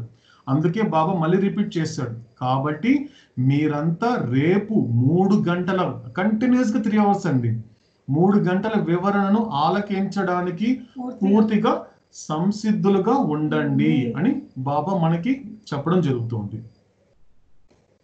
ఇక్కడ మరికొంత బాబా ఇన్స్ట్రక్షన్స్ ఇస్తున్నారు. దీన్ని జస్ట్ మనం చదువుకుంటూ నేను మధ్యలో కొన్ని ఎక్స్ప్లెనేషన్ ఇవ్వాలి చోట ఎక్స్ప్లెనేషన్ ఇస్తాను. అంటే బాబా చేస్తున్నటువంటి కార్యక్రమం అనేది మెహరాబాదే కాకుండా చుట్టుపక్కల వేరే వేరే చోట్లలో ఈ యొక్క డివైన్ థీమ్ కి సంబంధించి కనెక్ట్ అయినటువంటి వాళ్ళు ఇక్కడ భౌతికంగా లేకపోయినప్పుడు కూడా వాళ్ళతో బాబా ఇక్కడ నుండి ఎలా వర్క్ చేశాడు అనేది బాబా ఇక్కడ ఎక్స్ప్లెయిన్ చేస్తున్నాడు. అంటే మెహరాబాద్ లో ఇప్పుడు బాబా చెప్పే వాళ్ళు మెహరాబాద్ లో భౌతికంగా లేరు, కొన్ని ప్లేసెస్ లో ఉన్నారు. కానీ అక్కడ నుంచే వాళ్ళని బాబా ఇక్కడ ఇన్స్ట్రక్షన్స్ ఇచ్చి వాళ్ళు అక్కడ పనులు చేయమన్నాడు. అదేంటో మనం చూద్దాం. సో బాబా ఏమంటున్నారంటే, మీలోని ప్రతి ఒక్కరు ఒక నెల కోసము ఆగస్టు 1వ తేదీన ఇక్కడ ఉండాలి. అంటే నెక్స్ట్ ఆగస్ట్ అండి, 1943లోని ఆగస్టులో వాళ్ళకి కొంతమంది బాబా రమ్మని చెప్పాడు. అంటే అందరినీ ఆగస్టు అవకాశమును జార విడుచుకోకండి. సరైన పరిస్థితులకు లోబడి 7 రోజుల పాటు అంటే 25 నుండి 31 జూలై వరకు కేవలం నీటితోనే ఉపవాసం చేసే 25 మంది నాకు కావాలి. సరైన పరిస్థితుల చేత అంటే ఆ వ్యక్తి ఎటువంటి బాధ్యతలు లోబడి ఉండకుండా స్వేచ్ఛగా ఉండాలి. లేకపోతే గని చెప్పినట్లుగా తన భార్యను ఏడిపించినట్లుగా ఉంటుంది. అటువంటివి నా కార్యమును ఆటంకపరుస్తుంది. ఒక్క మాటలో చెప్పాలంటే, ఎవరైతే వేగవంతమైన స్వేచ్ఛగా మరియు కలత చెందకుండా ఉండేవారు నాకు కావాలి. వారు ఉపవాసంతో లేక మౌనంగా ఉండాలి. ఒకవేళ మీరు 40 ఏళ్ల పాటు సహితం ఉపవాసం ఉన్నను మీరు భగవంతుడిని సాక్షాత్కరింప చేసుకోలేరు. అలా కాకుండా లోకంలో ప్రతి డంబెల్ భగవంతుని సాక్షాత్కరింప చేసుకుంటుంది. అంటే ఇక్కడ బాబా మనకి ఒక పని చేయబోతున్నారు. బాబా పని కోసము ఇక్కడ ఫస్ట్ లో ఒక 7 రోజుల పాటు నాకు ఉపవాసంలో ఉంటే ఒక 25 మంది నాకు కావాలి. బాబా చేసే ఒక యూనివర్సల్ వర్క్ లో బాబా ఎక్స్ప్లెయిన్ చేస్తున్నారు ఈ సెషన్ లోనే. సో ఒక వాటిలో చెప్పాలంటే, కాబట్టి ఆది సీనియర్ ఎవరైతే ఉన్నారో అతను నీటితోని 28 రోజుల పాటు ఉన్నాడు. పిలమ్మాయి కరాచీ ఇప్పుడున్నటువంటి పాకిస్తాన్ లో ఆవిడొచ్చి నీటితోనే 31 రోజుల పాటు జీవనం కొనసాగించింది. అది కూడా తన ఇంటి పనులు చేసుకుంటూ సమయం అంతా చురుకుగా ఉన్నది. నేను ఇక్కడి నుండి ఆర్డర్ పంపిన తర్వాత మాత్రమే తను ఆహారం తీసుకోవడం ఆరంభించింది. కిట్టి మరియు ఎర్నెస్ట్ ఇద్దరు లండన్ లో 40 రోజుల పాటు నీటితోనే గడిపారు. అదే విధంగా ఇతరులు కూడా. అంటే ఇది కేవలం 125 మందితోనే కాకుండా భౌతికంగా బాబా చుట్టూ 125 మంది మాత్రమే ఉన్నారు. కానీ బాబా ప్రపంచంలో ఉండేటువంటి వేరే వేరే ప్రదేశాల్లో ఉండే వాళ్ళని కూడా ఈ డివైన్ థీమ్ బాబా కాంటాక్ట్ చేసి వాళ్ళకి కూడా కొన్ని ఇన్స్ట్రక్షన్స్ ఇచ్చి, మీ ఇంట్లో మీరు ఉన్నట్లుగా నేను చెప్పింది చేయండి అనేది వాళ్ళని ఎక్కడికి మెహరాబాద్కి రాకపోయినా అక్కడ నుండి వాళ్ళ యొక్క బాబా ఇచ్చిన ఇన్స్ట్రక్షన్ ఫాలో అవ్వమని చెప్పారు. అది బాబా మనకి ఇక్కడ ఎక్స్ప్లెయిన్ చేస్తూ ఉన్నారు. సో ఇప్పుడు ఇక్కడ మనకి బాబా పాయింట్ చెప్తున్నారు. ఇక్కడ ఏం జరుగుతోంది అంటే, అసలు ఈ ఉపవాసము లేక మౌనం అనేది భగవంతుడితో లేక మార్గంతో సహితం చేసేటువంటిది ఏమీ లేదు. ఇది గుర్తుపెట్టుకోవాలి మనకి. ఎందుకంటే బాబా ఇప్పుడు ఏదైతే చెప్తున్నాడు వాళ్ళందరికీ కూడా మనకి చెప్తున్నాడు. ఈ ఉపవాసం అంటే బాబా ఎప్పుడైనా మీరు ఫాస్టింగ్ ఉండండి, మీరు సైలెన్స్ లో ఉండండి అని చెప్పేది ఏదైతే ఉందో అది భగవంతుడితోనో లేకపోతే ఈ పాత్ అంటే ఈ యొక్క మార్గంతో సహితం చేసేది అంటూ ఏముండదు. నిజానికి ఏముండదు. వీటికి గల కారణం అనేది ఏంటో రేపు మీకు తెలుసుకుంటారన్నాడు. ఇప్పుడు కూడా చెప్పలే బాబు, మళ్ళీ సీక్రెట్లు పెట్టేశాడు. బాబా చెప్పడం లేదు. దానికి కారణం ఎప్పుడు తెలుస్తుందంటే నేను రేపు మీకు అందరూ తెలుసుకుంటారు. కాబట్టి మంచి మరియు చెడు అనే ఈ రెండు బంధనములే. ఏది మంచి కావచ్చు, గుడ్ కావచ్చు, లేకపోతే బ్యాడ్ కావచ్చు, ఈ రెండు కూడా ఒక రకంగా బైండింగ్సే. అదే విధంగా ఉపవాసం అంటే ఏంటి? తినకుండా ఉండడము లేక తిని ఉండడం కూడా బంధనములే అంటున్నాడు. ఒకవేళ నువ్వు ఫాస్టింగ్ చేస్తున్నా కూడా అది కూడా బంధనమే, నువ్వు తింటున్నా కూడా అది కూడా బంధనాలే. అంటే ఒక్క మాటలో చెప్పాలంటే ఉపవాసం చేయడము మరియు ఉపవాసం చేయకుండా ఉండడం అనేది ఈ రెండు కూడా బంధనములే. కాబట్టి గుర్తు పెట్టుకోవాల్సిన విషయం ఏంటంటే భగవంతుడు ఈ రెండింటికి అతీతంగా ఉంటాడు. భగవంతుడు ఆశకి సైతం అతీతంగా ఉంటాడు. కాబట్టి మనకి వెంటనే ఒక చిన్న క్వారీ, ఒక విచారణ వస్తుంది. ఏంటది అంటే అది ఎందుకు ఉపవాసం చేయాలి? ఇప్పుడు చూసాం, నిన్నే మనం చూసాం. ఇప్పుడు వచ్చిన ఈ 125 మందిని బాబా ఒక్క పూట తినమంటున్నాడు. ఒక పూట తినేసి మిగతా పూట వచ్చేసి టీ లేకపోతే మంచినీళ్ళు పాలు తాగి ఉండమని చెప్పాడు బాబా. కానీ ఉపవాసం చేయమంటున్నాడు. కానీ అదే బాబా ఎక్స్ప్లెయిన్ చేస్తున్నా. అయితే ఉపవాసం ఎందుకు చేయాలి అని అడిగినప్పుడు కొంత ఆశతో ఖచ్చితంగా అది భౌతికం కావచ్చు లేక ఆధ్యాత్మికం కావచ్చు. ఇప్పుడు ఫర్ ఎగ్జాంపుల్ ఒక భౌతికం అనుకోండి. భౌతికం అంటే ఒక ఉపవాసం అంటే కొంతమందికి ఆహారం దొరకదు, అంటే వాళ్ళకి వేరే ఆహారం లేకపోయేసరికి గచ్చింతరం లేక వాళ్ళ ఉపవాసం ఉంటారు. ఏం తినడానికి ఏం లేదు వాళ్ళకి, అది ఒక భౌతికం. కానీ ఆధ్యాత్మికం అంటే ఏదో ఒక మనస్సుని కాస్త ఈ ఆహారం మీద ఈ యొక్క ఆకలి మీద కాకుండా కాస్త నియంత్రించుకునే ప్రయత్నంలో ఒక ఆధ్యాత్మిక ప్రయాణంలో భాగంగానే కొంతమంది చేస్తూ ఉంటారు. కానీ ఇక్కడ మాత్రం బాబా ఏమంటున్నాడు అంటే ఇక్కడ ఉండే వాస్తవం అనేది ఏమిటంటే ఉపవాసపు మొదటి ఆలోచన లేక ఉపవాసం ఆరంభించడం అనేది కూడా బంధనం అనేసాడు. నేను ఉపవాసం చెయ్యాలి అనే మొట్టమొదటి ఆలోచన వస్తుంది కదా, ఆలోచన కానీ లేకపోతే అంటే ఫాస్టింగ్ స్టార్ట్ చేయడం అనేది కూడా రెండు మీకు బైండింగ్సే. అంటే ఒకరు అనారోగ్యం కారణంగా ఉపవాసం చేయవచ్చు. అంటే ఆరోగ్యం బాగాలేకపోతే డాక్టర్ చెప్తాడు ఇప్పుడు తినకండి, లైట్ గా ఒక బ్రెడ్. అతను ఉపవాసం ఉన్నాడు అంటే అతను ఏదో ఆధ్యాత్మిక సంబంధం లేదు, అతను అనారోగ్యం వల్ల అతను ఉపవాసం ఉన్నాడు. అదే విధంగా ఆకలి లేకున్నా ఉపవాసం ఉండొచ్చు. ఒకవేళ కొంతమంది తినాలనిపించదు, ఒక పూట వచ్చేసరికి అందరు తినాలని టైం వచ్చినా కొంతమంది తినాలనిపించింది, కానీ ఆకలి ఉండదు అతనికి, అది కూడా ఒక రకంగా ఉపవాసం అనిపించవచ్చు. కాబట్టి ఎటువంటి ఉద్దేశం లేకుండా ఎవ్వరూ ఉపవాసం చేయడానికి సంసిద్ధులుగా ఉండరు. ఏదో ఒక ఉద్దేశం ఉంటుంది ఉపవాసం ఫాస్టింగ్ చేయడానికి.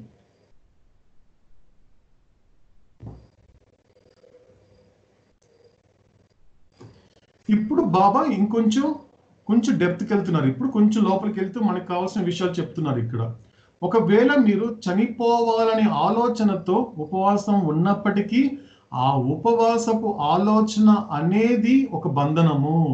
కొంతమంది ఉంటారు కోపము, కొంతమంది మీద కోపం ఉంటుంది. ఇప్పుడు ఫర్ ఎగ్జాంపుల్ తల్లిదండ్రుల మీద కోపంతో కొంతమంది పిల్లలు వాళ్ళు చచ్చిపోవాలనుకుంటారు, నేను తినను అంటారు, ఇంట్లో లాక్ చేసి పెట్టుకుంటారు. అంటే ఏమవుతుంది అంటే అలా ఉండిపోతారు, తినకుండా అలా ఉండిపోతారు రూమ్లో ఆ యొక్క కోపంతో.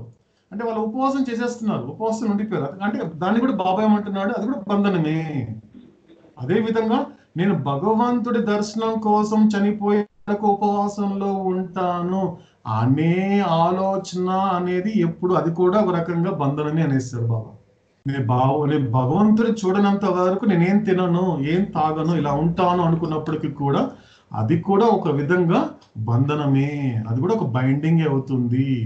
కాబట్టి అటువంటి అపాయం చేత కేవలం చాలా కొన్ని ఆత్మలు మాత్రమే భగవంతుని దర్శించగలుగుతుంది. ఇక్కడ పాయింట్ వచ్చిందండి. ఇప్పటి వరకు కొన్ని విషయాలు చెప్తూ బాబా ఇక్కడ ఒక ఇంపార్టెంట్ విషయం చెప్తున్నాడు. అది నిజంగా అపాయమే, అవన్నీ డేంజరే. ఒక శరీరం విడిచిపెట్టే సమయం కూడా కొంతమందికి వస్తుంది. అది నిజంగా అపాయంతో కూడినటువంటిది. కానీ కేవలం చాలా కొన్ని ఆత్మలు మాత్రమే ఆ విధంగా భగవంతుని దర్శించగలుగుతుంది. అది ఎలాంటి వాళ్ళంటే అది శౌర్య పరాక్రమం వంటిది, కానీ అది చాలా అరుదు, అందరు చేసే పని కాదు అంటున్నాడు బాబా అని చెప్తూ మిగతా కొన్ని బాబా ఇన్స్ట్రక్షన్స్ ఇచ్చుకుంటూ వెళ్తున్నారు. సో ఆగస్టులో నేను నిర్వర్తించే కార్యంలో 7 రోజుల పాటు ఉపవాసం చేయడానికి 25 పురుషులు నాకు కావాలి. సో ఎప్పుడైతే బాబా అడుగుతున్నారు అనమాట, నాకు 7 రోజుల పాటు ఉపవాసం చేయడానికి 25 మంది కావాలంటే అక్కడ ఉండేటువంటి 50 మంది చేతులు ఎత్తారు. జై మెహర్ బాబా. సో అక్కడ ఉండేటువంటి వాళ్ళు 50 మంది చేతులు ఎత్తారు. బాబా అడిగింది 25 మంది మాత్రమే. 25 మంది మాత్రం ఉపవాసం చేయడానికి ఎవరు రెడీగా ఉన్నారని అడిగాడు బాబా. సో అక్కడ అందరూ కూడా 50 మంది చేతులు ఎత్తారు. ఎత్తడంతో కానీ బాబా మాత్రము 25 మందిని కాస్త సెలెక్ట్ చేయడం బాబాకి కొంచెం కష్టమైంది. కానీ బాబా మాత్రము మంచి హాస్య మార్గంలో మేనేజ్ చేసేసారు. కొంచెం హ్యూమరస్ గా బాబా మేనేజ్ చేశారు. కానీ అందరూ ఆశ్చర్యపడిన విషయం ఏమిటంటే, ఎప్పుడు తాను ఉపవాసం చేస్తాను బాబా, నేను ఎప్పుడు ఉపవాసంలో ఉంటాను అని ఎప్పుడు పేచీలు పెట్టే గని మాత్రము చివరిగా తన చేతిని ఎత్తాడు. ఎప్పుడు కూడా బాబా నేను ఉపవాసం ఫాస్టింగ్ లో ఉంటాను, నేను ఉంటాను ఎప్పుడు బాబాని పేచీలు పెట్టి బాబా ఎప్పుడు ఆడుకునేటువంటి గని మాత్రము తన చేతిని మాత్రం చివరిగా పైకి లేపాడు. అప్పుడు బాబా గనిని స్తుతిస్తూ నవ్వుతూ ఇలా అంటారు, ఏమన్నారంటే, నా బాల్య స్నేహితుడుగా ఉండడానికి నువ్వు యోగ్యుడివి అన్నాడు. నా యొక్క చైల్డ్హుడ్ ఫ్రెండ్, నా బాల్య స్నేహితుడు ఉండడానికి బాబాయ్ సంతోషపడ్డాడు ఆ మాటకి. ఎందుకు అతను పార్టిసిపేట్ చూసి, నా బాల్య స్నేహితుడుగా ఉండడానికి గని నువ్వు చాలా యోగ్యుడివి. అప్పుడు బాబా అతడిని ఆలింగనం చేసుకొని ఉపవాసం చేయని వారి వద్ద కూర్చోమని ఆదేశించాడు. అంటే గనిని బాబా ఫాస్టింగ్ ఉండమని బాబా రికమెండ్ చేయలేదు. ఎక్కడ కూర్చోమన్నాడు అంటే, ఎవరైతే ఫాస్టింగ్ చేయటం లేదో వాళ్ళ దగ్గర వెళ్ళి కూర్చోమన్నాడు. అందుకు అతను గని ఏమన్నాడంటే, ఓకే సరే బాబా నీ ఇష్టం అని స్వీకరించారు. కాబట్టి గని ఉపవాసం చేసే వారి మధ్యలో లేరు.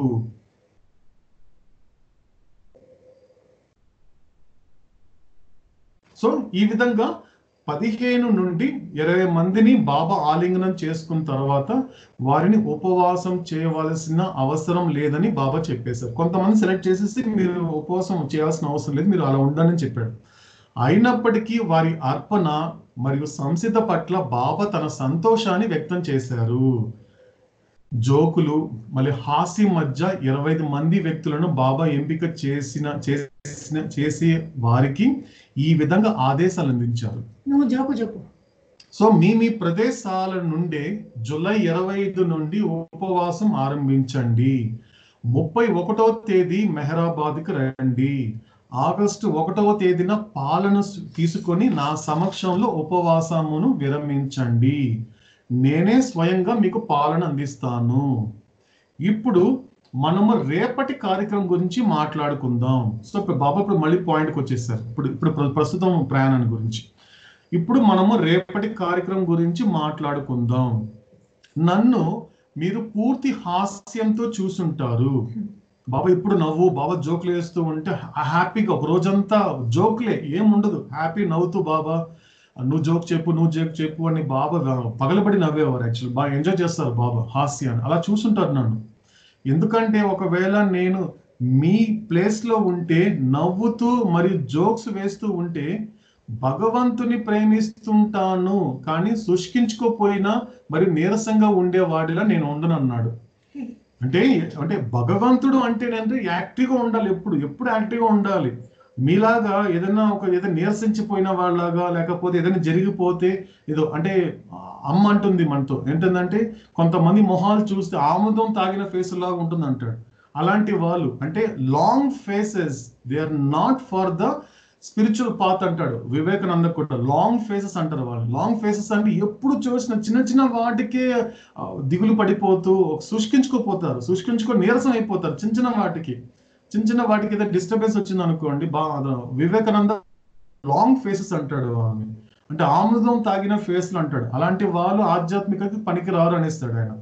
కాబట్టి నాలా ఉండాలి, అంటే జోక్స్ వేసుకుంటూ, అంటే మీ ప్లేస్ లో నేను ఉన్నా కూడా ఇంతే రకంగా ఉంటాను అంటే బాబా ఏం చెప్తున్నారంటే, ఎప్పుడు ఈ విధంగా ఉండండి, బీ హ్యాపీ ఆల్వేస్, దానికి నేను హెల్ప్ చేస్తానని మాట మనకి ఇక్కడ బాబా ఒకసారి రిమైండ్ చేయడం జరుగుతుంది. అందుకే బాబా దాన్ని కంటిన్యూ చేస్తూ, నవ్వుతూ సహితం సంహరించే ఆ భగవంతుడిని నేను ప్రేమిస్తాను.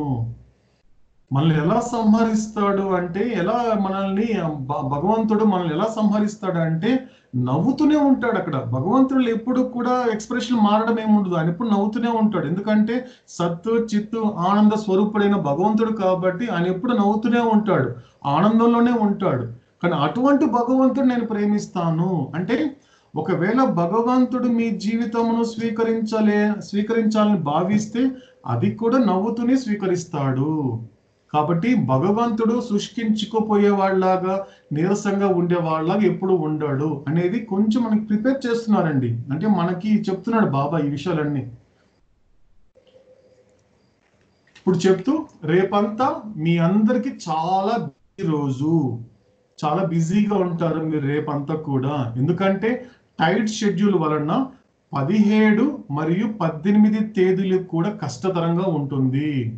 సర్క్యులర్లు సిద్ధంగా ఉంచడం జరిగింది, వాటిని నేను రేపు మీకు వివరిస్తాను అని చెప్పి బాబా ఒక్కొక్క రోజుకి ఒక పేరు పెట్టాడు బాబా.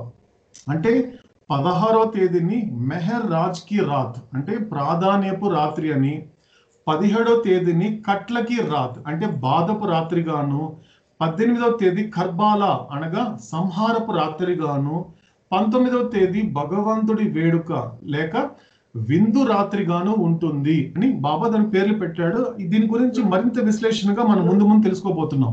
ఇది ఏంటి, బాబా ఎందుకు పేర్లు పెట్టాడు, దీనికి ఉన్నటువంటి వెనక స్టోరీ ఏంటి అనేది కూడా బాబా మనకు ముందు చెప్పబోతున్నారు, తెలుసుకున్నది కూడా.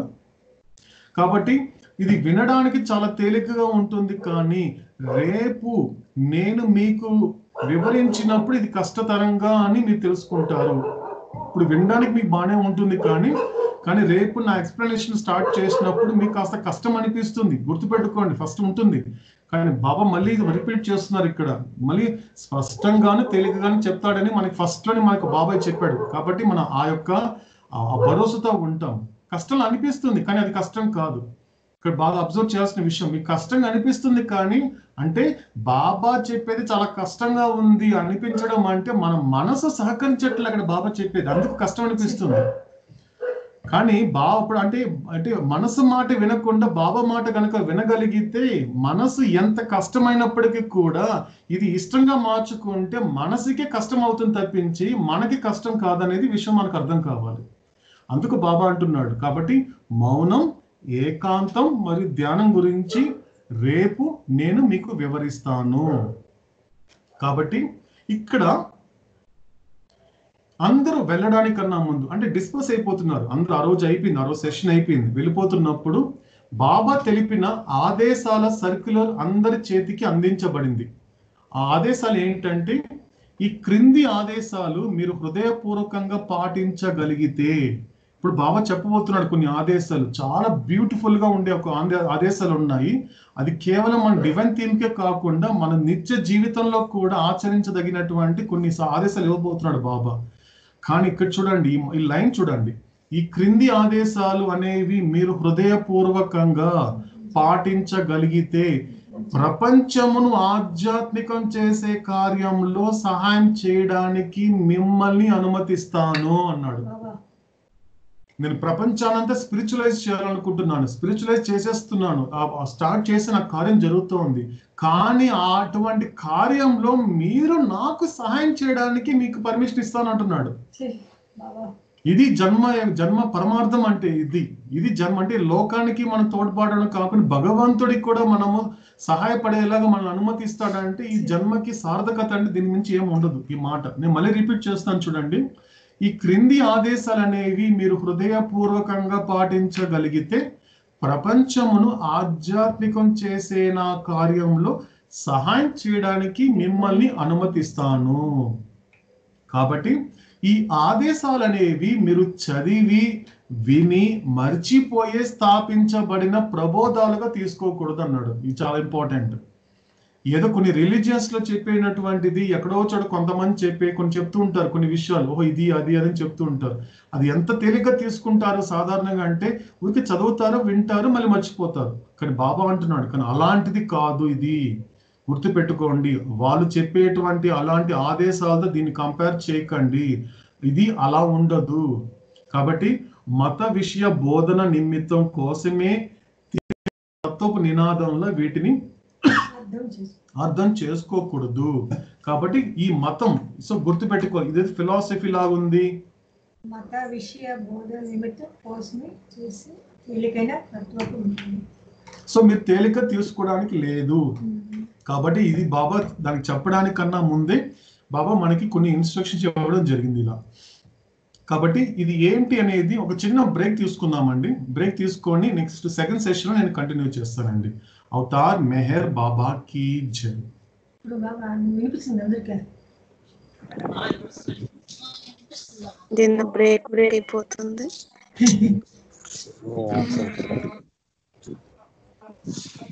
సార్ అని చెప్పి ఒక సాంగ్ పడుకోం సార్. ఇంకొక 15 నిమిషాలు ఉందండి. మీరు ముగ్గురేనండి, మీరు లక్ష్మీనారాయణ గారు, గోపి గారు ఒక్కొక్క సాంగ్ ప్రెజెంట్ చేయండి. Okay sir. సో మీరు స్టార్ట్.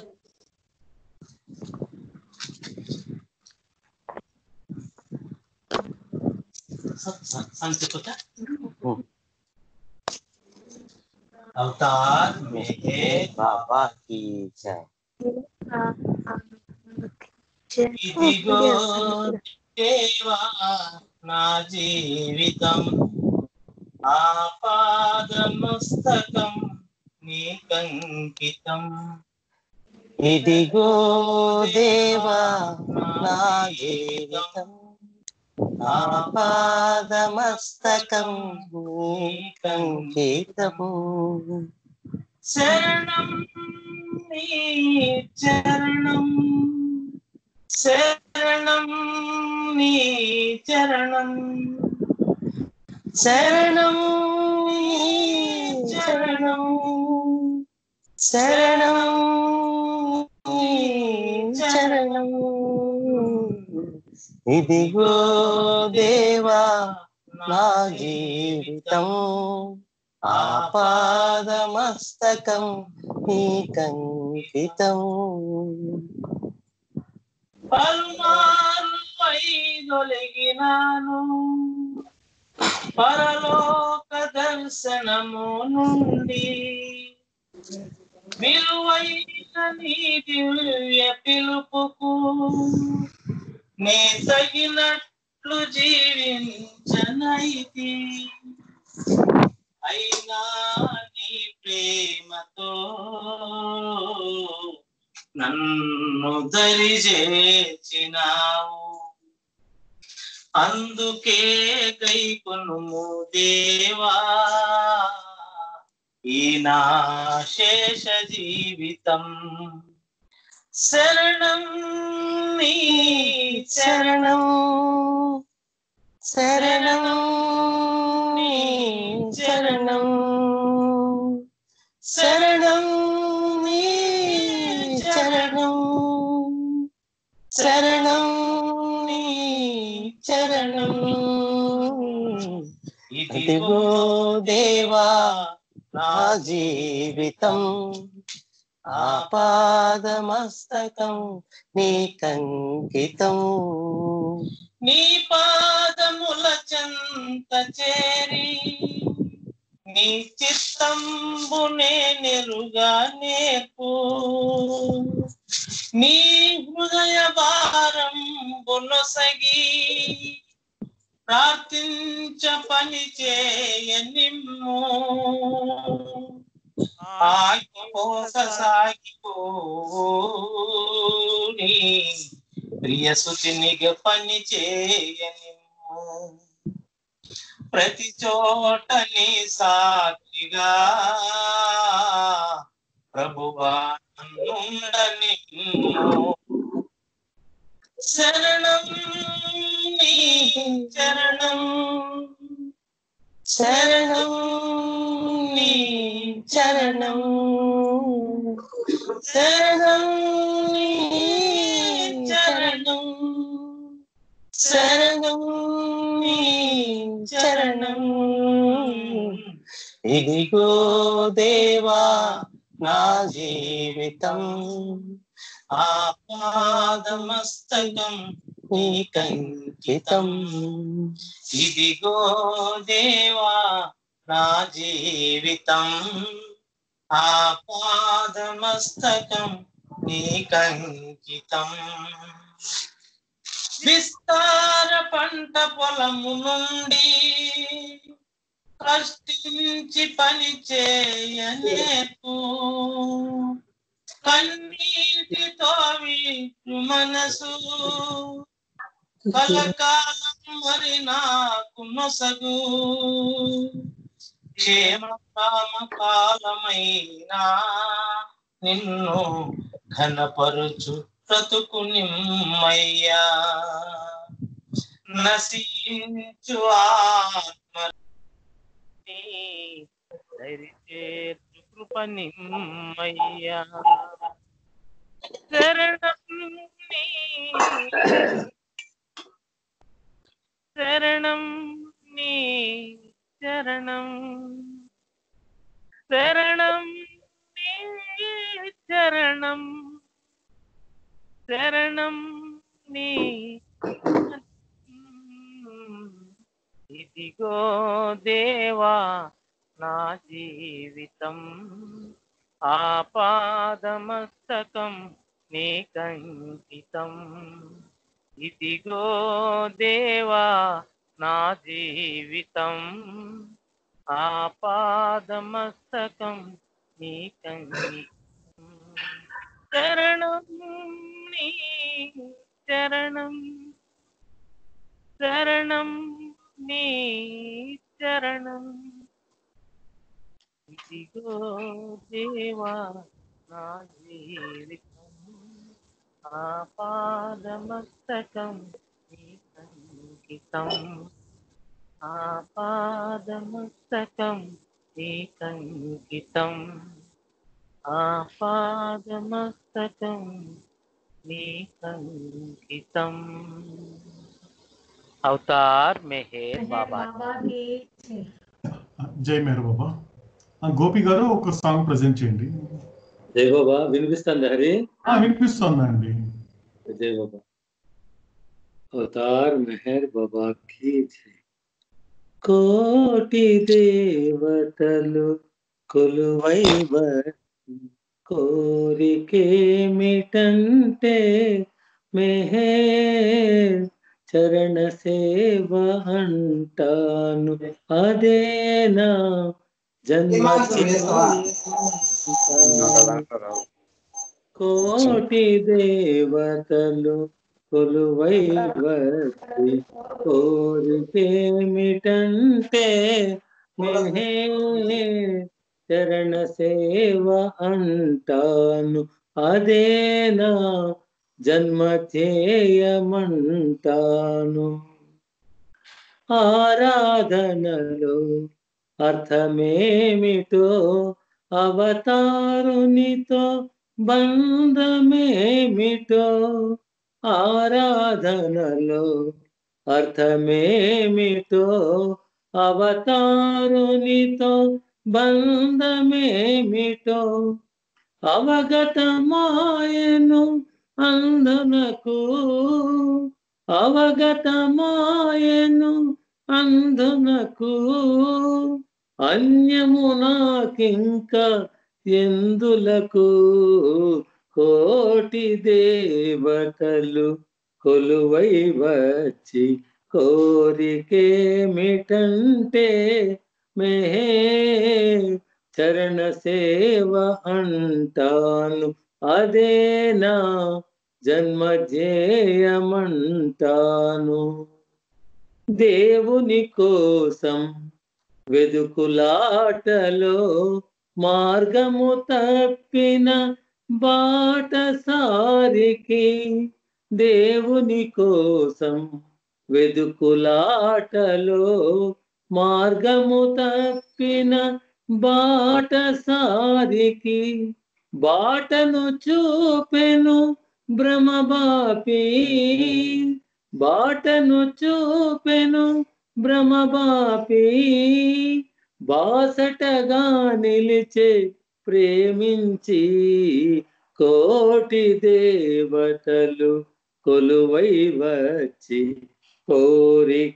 కోరికేమిటంటే మెహర్ చరణ సేవ అంటాను అదేనా జన్మ ధ్యేయమంటాను అర్హత లేని అల్పజ్ఞానికి తన సేవకుత వియోగించెను అర్హత లేని అల్పజ్ఞానికి తన సేవకుత వియోగించెను ప్రేమన తెలియని ఎదనిండి ప్రేమన తెలియని ఎదనిండి ప్రేమను పంచెను వెనకుండి కోటి దేవతలు కొలువై వచ్చి కోరికేమిటంటే మెహే చరణ సేవ అంటాను అదే మా జన్మధ్యేయమంటాను అదే మా జన్మధ్యేయమంటాను అవతార్ మెహర్ బాబా కి జై మెహర్ బాబా. ఇప్పుడు లక్ష్మీనారాయణ గారు ఒక సాంగ్ ప్రజెంట్ చేస్తారు.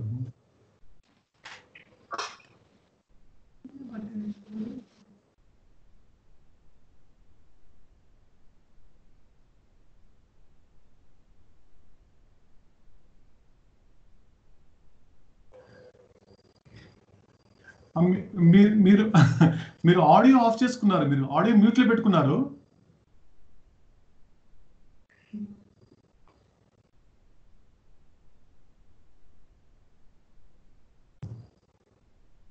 జై మెహర్ బాబా. జై మెహర్ బాబా. అదే ఆయన మ్యూట్ లో పెట్టుకున్నారు ఆడియోని. పాట వినపడలే.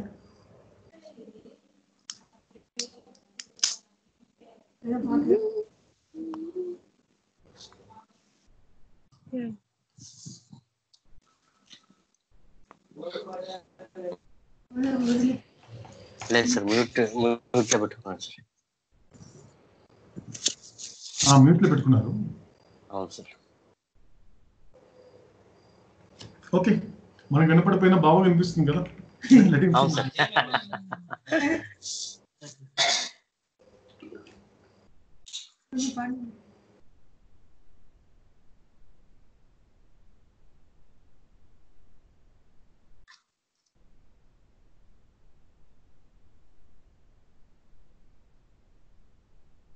ಹಂಗೇನು ಏನು ಕೇಳಿಸ್ತಾನೆ ಇಲ್ಲ ಸಾಂಗು.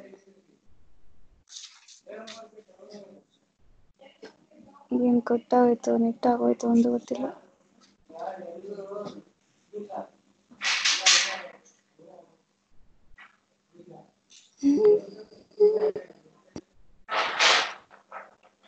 ಹೇಳ್ತಾರಲ್ಲ ಅವ್ರ.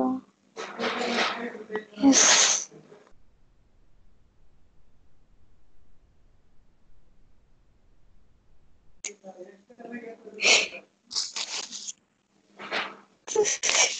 బాబా.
ఓకే, అవతార్ మెహర్ బాబా కి బాబా కి జై. రైట్. సో మనం ఇప్పుడు సెకండ్ సెషన్కి వెళ్దామండి.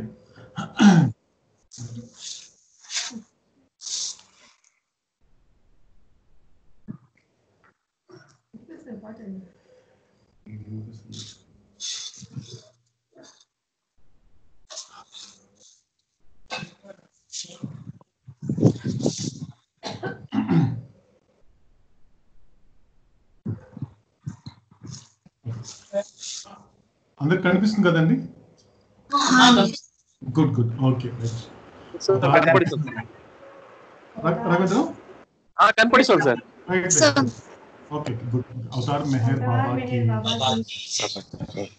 సో ఇప్పుడు బాబా ఇచ్చేటువంటి ఏ ఆదేశాలు ఏదైతే ఉన్నాయో అది దాని గురించి బాబా ఫస్ట్ చెప్పడం జరిగింది. అంటే మీరు కేవలం చదివేసి విని మర్చిపోయేటువంటి కొన్నిటి గురించి, కొన్ని రిలీజియస్ సంబంధించినటువంటి వాటిలాగా వీటిని పరిగణించకండి, వాటిలో ఇది కంపేర్ చేయకండి అని చెప్తూ, అదేవిధంగా మత విషయ బోధన నిమిత్తం మాత్రమే చేసే కొన్ని తేలికైనటువంటి తత్వపు నినాదాలు వాళ్ళు కేవలము బోధన నిమిత్తం చేస్తారు తప్పించి అక్కడ డైజెస్ట్ చేసుకోవాల్సిన విషయాలు ఏమి ఉండవు. అంత తేలిగ్గా ఉండే కొన్ని విషయాలు ఉంటాయి. అలాగా కూడా వీటిని అర్థం చేసుకోకూడదు అని బాబా ముందు సింటమ్స్ ఇచ్చి చెప్తున్నాడు. ఇప్పుడు మనం అదేంటో చూద్దాం, ఆదేశాలు ఏంటో చూద్దాం.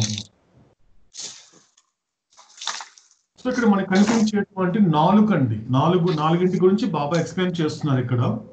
దీన్ని బాబా పెట్టిన పేరేంటంటే సరళమైన, శాశ్వతమైన, సత్యములైన వీటిని మీరందరూ అత్యంతంగా జీవించడానికి ప్రయత్నించండి. సరళమైన, శాశ్వతమైన, సత్యములైన వీటిని మీరంతా అత్యంతంగా జీవించడానికి ప్రయత్నించండి అని. అంటే మామూలుగా ఎంతగా మీరు ప్రయత్నిస్తారో అంతగా ప్రయత్నించండి. దీనిని చెప్పిన మాటలు జీవించడానికి, కేవలం వినడానికి మాత్రమే కాదు, జీవించడానికి ప్రయత్నించండి అని చెప్తూ, సో బాబా చెప్పే ఆదేశాలు 1 by 1 మనం చూద్దామండి. సో ఇక్కడ ఫస్ట్ ఏం చెప్తున్నారంటే బాబా మనకి, మీ సమస్త కర్తవ్యాలు మరియు అటాచ్మెంట్ల మధ్య మీ ఆలోచన వెనక కేవలం ఒకే ఒక్క ఈ ఆలోచన మాత్రమే ఉండుగాక. మీ సమస్త కర్తవ్యాలు, మీరు ఏ పనులు చేస్తున్నా కర్తవ్యాలు మరియు అటాచ్మెంట్ల మధ్య మీ ఆలోచనల వెనక కేవలం ఒకే ఒక్క ఈ ఆలోచన మాత్రమే ఉండుగాక. అదేంటి? భగవంతుడు ఒక్కడే సత్యం, మిగిలినదంతా మాయా. ఒకే ఒక్క మాట. సో కాబట్టి ఏ పనులు చేస్తున్నా, ఎటువంటి అటాచ్మెంట్ల మధ్య ఉన్నప్పటికీ కూడా మీ ఆలోచనలు ఎటువంటి ఆలోచనలు చేస్తున్నా కూడా వాటి వెనక అని చెప్పాడు బాబా. ముందు అని చెప్పలేదు, దాంతో పాటు అని చెప్పలా, దాని వెనక మాత్రము ఒక్క ఈ ఆలోచనమే ఉండుగాక. భగవంతుడు ఒక్కడే సత్యం, మిగిలినదంతా మాయా. రెండో విషయానికి వస్తే, సమస్త జీవితపు అంతిమ లక్ష్యం భగవంతుడిని తన వాస్తవమైన అనంతమైన కోణంలో తెలుసుకోవాలి అనే ఆలోచనను ఇతరులలో కలిగించండి అన్నాడు బాబా. అంటే సమస్తపు అంటే మన కంప్లీట్ లైఫ్ ఏదైతే మన లైఫ్ ఉందో అదంతా కంప్లీట్గా ఎల్లప్పుడూ అంటే జీవిత అంతిమ భగవంతుడిని మనము తెలుసుకోవాలి. మనకేం తెలుసు? ఇక్కడ ఇంతవరకు ఏం నేర్చుకున్నామంటే భగవంతుని తెలుసుకోవాలని తెలుసు మనకి, అది వరకే. కానీ ఇక్కడ బాబా 2 పాయింట్స్ ఇంక్లూడ్ చేశాడు. బాగా అబ్జర్వ్ చేయండి. సెకండ్ పాయింట్ లో బాగా అబ్జర్వ్ చేద్దాం మనమంతా. ఏం చెప్తున్నాడంటే భగవంతుడిని తన వాస్తవమైన అనంతమైన కోణంలో తెలుసుకోవాలన్నాడు. సాధారణంగా తెలుసుకోవడం కాదు, అది వాస్తవమైన అనంతమైన కోణంలో తెలుసుకోవాలి అనే ఆలోచనను ఇతరుల్లో కలిగించండి అన్నాడు. ఆ ఐడియాని అంటే ఇతరుల్లో కలిగించడానికన్నా ముందు నీలో నువ్వు కలిగించుకోవాలి ఫస్ట్ ఆఫ్ ఆల్. ఇది ఇంపార్టెంట్, ఇది చాలా ఇంపార్టెంట్ మనకి. ఇకపోతే మూడో విషయానికి వస్తే, ఒకవేళ నువ్వు వాటి కోసం బాధలను అనుభవిస్తున్నప్పటికీ, అంటే రెండో పని నువ్వు చేస్తున్నప్పుడు నీకు మధ్యలో బాధలని అనుభవించాల్సి వస్తుంది, ఖచ్చితంగా ఉంటుంది. ఇతరులకి భగవంతుడి గురించి నువ్వు షేర్ చేయాలన్నా, భగవంతుడి ఆధ్యాత్మికంగా ఏదైనా ఉపయోగపడాలన్నప్పటికీ కూడా దానికి ఖచ్చితంగా నీకు నీ బాధలు అనుభవించాల్సి వస్తుంది.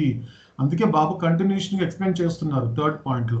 ఒకవేళ నువ్వు వాటి కోసం బాధలను అనుభవిస్తున్నప్పటికీ ఇతరులను సంతోషపరచడానికి ప్రయత్నిస్తూ నీ గురించి తక్కువగా ఆలోచిస్తూ ఎక్కువగా ఆలోచించడము, ఇలా చెయ్యి అంటున్నాడు. ఇది 3rd పాయింట్.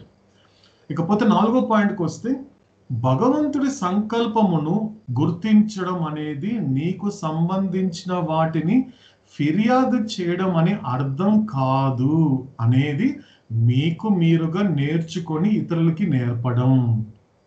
ఇది కొంచెం చూడండి, ఇప్పుడు బాబా స్టార్ట్ చేశాడు, మనందరినీ కొంచెం ఇంకా లోతులో తీసుకెళ్తున్నాడు. అంటే ముందు మనం ఒక ప్రేయర్ చేసామండి, నిన్న ఒక ప్రేయర్ చేసాం, బాబా మనకి ప్రేయర్ ఇచ్చాడు. ఆ ప్రేయర్ ఏంటి? మనకి ఉదయంత లేవగానే ఈ ప్రేయర్ చేయమన్నాడు భగవంతుడితో. ఓ భగవంతుడా, నిన్ను మరియు నీ సంకల్పమును అర్థం చేసుకునేలా నన్ను మలుచు.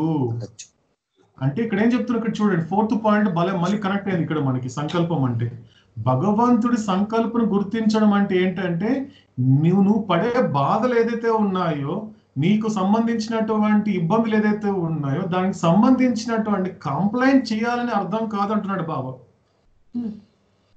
అంటే నీవు ఏదైతే బాధలు పడుతున్నావో, నీకు సంబంధించి ఏదైతే ఉన్నాయో వాటిని భగవంతుడి దగ్గర తీసుకెళ్ళి, బాబా నాకు ఇలాంటి ఇబ్బందులు ఉన్నాయి, ఇంత అసౌకర్యాలు ఉన్నాయని కంప్లైంట్ చేయడం అనే అర్థం కాదు అనేది ఇతరులకి నేర్పడం కన్నా ముందు నీకు నువ్వు నేర్చుకో అంటున్నాడు.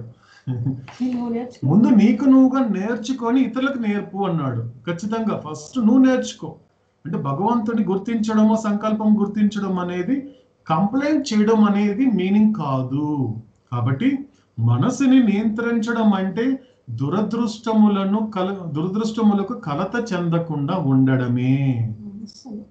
ఇక్కడ చెప్పేసా, కంట్రోల్ ఆఫ్ మైండ్ అంటే నువ్వేదో మనస్సుని నియంత్రించి దాన్ని నువ్వు చెప్పినట్లు మనసు వింటుందని కాదు.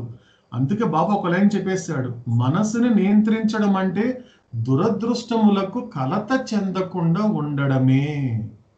అంటే దురదృష్టములు వచ్చినప్పుడు నువ్వు ఆ దురదృష్టాలకి నువ్వు స్పందించకుండా ఉండగలిగితే మనస్సు అనేది ఆటోమేటిక్గా నియంత్రణలకు వస్తుంది అని దాని అర్థం.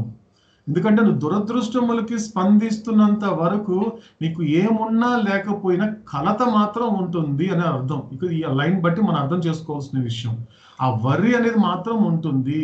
కాబట్టి కంట్రోల్ ఆఫ్ మైండ్ అనేది ఏంటంటే నీకున్నటువంటి దురదృష్టములకు కలత చెందకుండా ఉండడమే.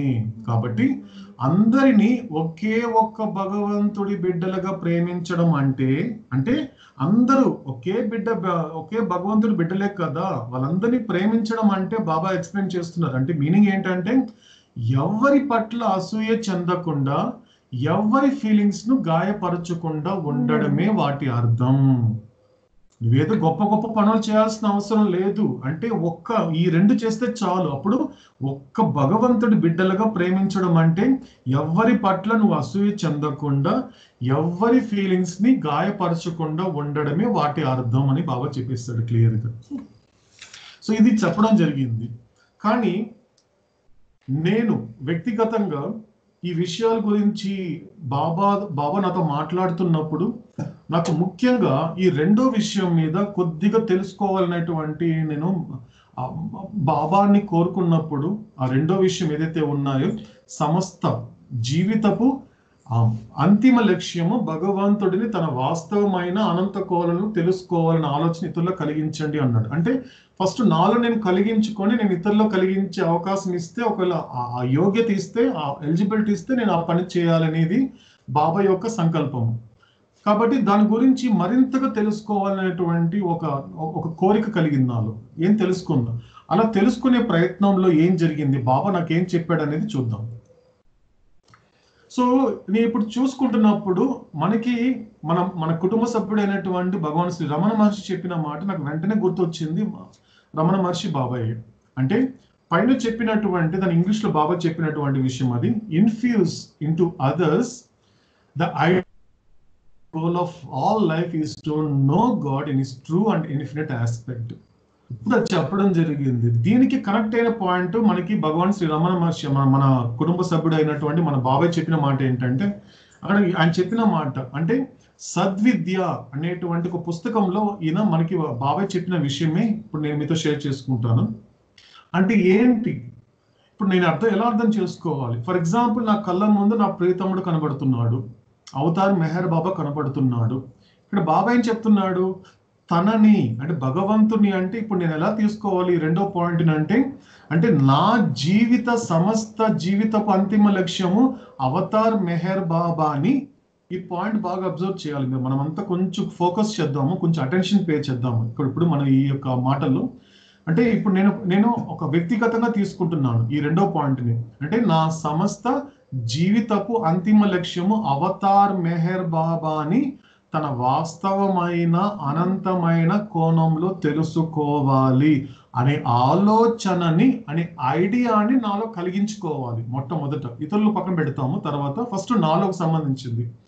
ఇప్పుడు ఏం చేయాలి అంటే దీన్ని చెప్పినప్పుడు అంటే బాబాని నేను రియల్గా చూడాలి. ఇప్పుడు బాబా నాకు ఏదైతే కనిపిస్తున్నాడు, ఏ దేహం అయితే కనిపిస్తుందో అది వాస్తవమైందా అంటే దాన్ని మనం తెలుసుకునే ప్రయత్నం చేద్దాం. ఈ పాయింట్ని కొద్దిగా లోతుల్లోకి వెళ్ళే ప్రయత్నం చేద్దాం. సో దీని గురించి మనకి రమణ మహర్షి బాబా ఏమంటారంటే, ఏ పేరుని పెట్టి, నేను మళ్ళీ రిపీట్ చేస్తానండి, దీన్ని కొంచెం డైజెస్ట్ చేసుకునే ప్రయత్నం చేద్దాం మనం అందరూ కూడా కొంచెం. ఎందుకంటే సింపుల్ గానే ఉంటుంది మనకి. మన ఫ్యామిలీ అంతా కూడా మనకి సింపుల్ లాంగ్వేజ్ అని చెప్పారు కాబట్టి మనకి కష్టం అనిపించదు. సో మళ్ళీ రిపీట్ చేస్తూ ఉంటాను ఈ విషయం మాత్రం. ఏ పేరుని పెట్టి ఏ రూపమును ఎవ్వరు భజించినను, అంటే భజించను అంటే ప్రేమించిన ఏమైనప్పటికీ వస్తుంది.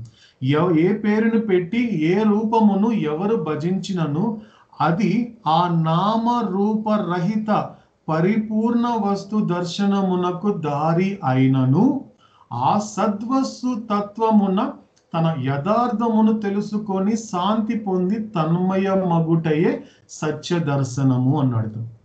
ఇది రమణ మహర్షి చెప్పినటువంటి మాట. ఇప్పుడు నేను ఎలా తీసుకోవాలి? బాబా చెప్పినటువంటి మాట ఎలా తీసుకోవాలి? ఇప్పుడు నా కళ్ళ ముందు నా ప్రియతముడు కనబడుతున్నాడు. ఎవరు కనిపిస్తున్నారు? బాబా. ఇప్పుడు మనకి అవతార్ మెహర్ బాబా కనబడుతున్నాడు. సో ఇప్పుడు ఏంటి బాబుడు? ఇప్పుడు నా కంటికి కనిపించేటువంటి ఆ రూపానికి బాబా పెట్టుకున్న పేరేంటి? అవతార్ మెహర్ బాబా. అంటే ఏ పేరుని పెట్టి, అంటే నేనే ఏ పేరు పెడుతున్నాను? బాబా ఏం పేరు పెట్టానంటే అవతార్ మెహర్ బాబా అని పెట్టాను.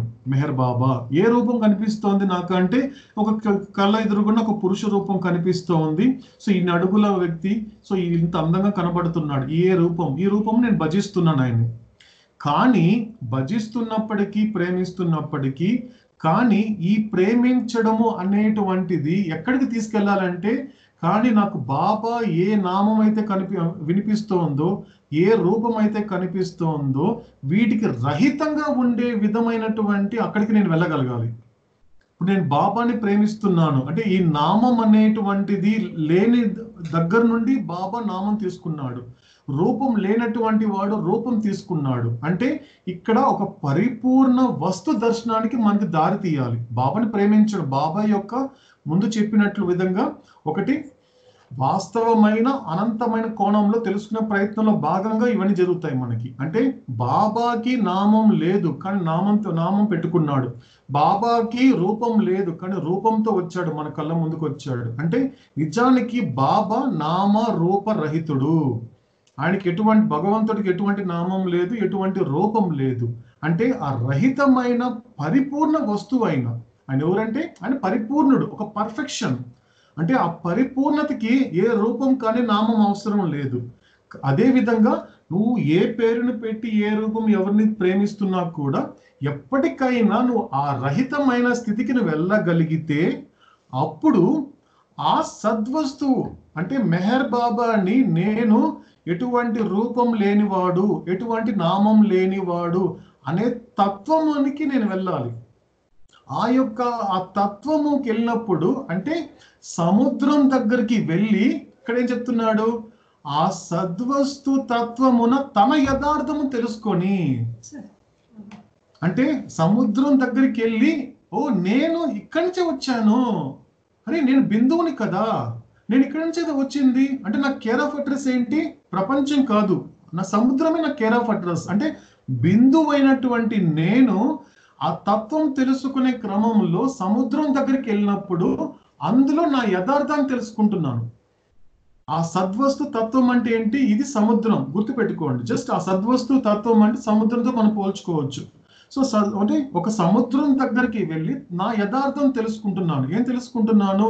అరే నేను ఈ సముద్రం నుంచే కదా నేను విడిపడ్డాను, ఈ సముద్రం నుంచే కదా నేను సపరేట్ అయ్యి ఒక బిందువుగా మారాను అనేది తెలుసుకొని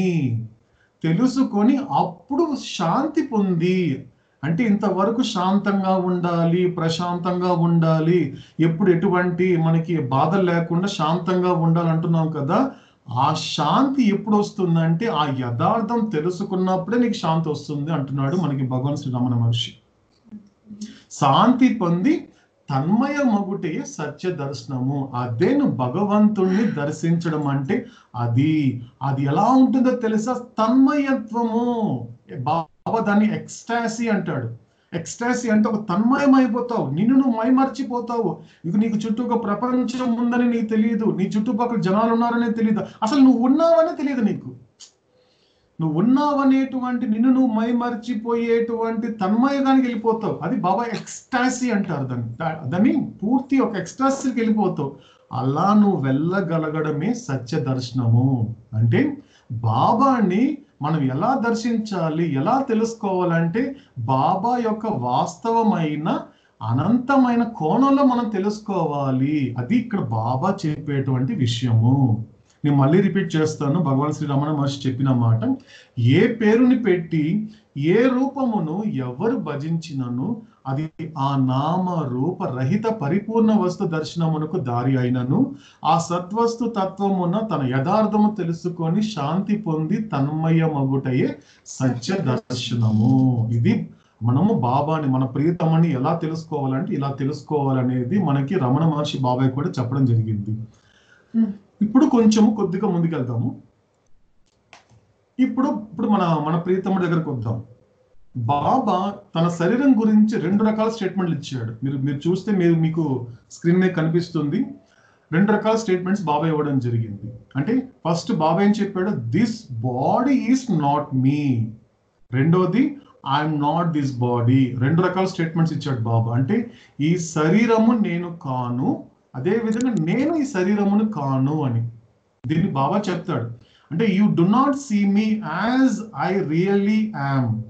this body is not me. My real self is far more beautiful. I'm infinite truth, infinite love, infinite power, I'm life eternal. అంటే నన్ను వాస్తవంగా మీరు ఇంకా చూడలేదు. ఈ శరీరం నేను కాను. నా వాస్తవికత అనేది చాలా అందంగా ఉంటుంది. నేను అనంతమైన సత్యమును, అనంతమైన ప్రేమను, అనంతమైన శక్తిని. నేను జీవిత శాశ్వతుడను. ఈ మాట ఇది ఫస్ట్ స్టేట్మెంట్ ఇచ్చింది. మరి ఇంకొక స్టేట్మెంట్ ఇచ్చింది వచ్చేసి సరిగ్గా బాబా తన అవతారమును చాలించడానికి 1 రోజు ముందు, అంటే 30 జనవరి 1969లో మళ్ళీ రిపీట్ చేసిన స్టేట్మెంట్ ఏంటంటే remember this, I'm not this body. Remember this, I'm not this body. గుర్తుంచుకోండి, మీరందరూ గుర్తుంచుకోండి, నేను ఈ శరీరమును కాను, నేను ఈ శరీరమును కాను అని బాబా రిపీట్ చేసినటువంటి సందర్భం మనకి ఈ 2 విషయాలు గుర్తు వస్తుంది. కాబట్టి ఇక్కడ మనకి బాబా ఇక్కడ స్పష్టంగా చెప్పేశాడు. అంటే నువ్వు ఇంతవరకు శరీరంతోనే పరిమితం చేశావు అంటే నువ్వు నా వాస్తవమైన, అక్కడ బాబా చెప్పినటువంటి వాస్తవంగా నన్ను ఇంకా నువ్వు చూడనట్లే. అనంతమైన కోణంలో ఇంకా నువ్వు తెలుసుకోలేదంటే నన్ను ఇంకా పరిమితమైన కోణంలో ఇంకా నువ్వు తెలుసుకుంటున్నావు. మెహర్ బాబా పలానా చోట ఉంటాడు, అక్కడ ఉంటాడు, రైట్, సో అక్కడ మాత్రమే ఉంటారు అనే పరిమితమైన. ఓకే ఇప్పుడు చూడు సునీల్, ఇంకా వాయిస్ కట్ అవుతుంది. Jayababu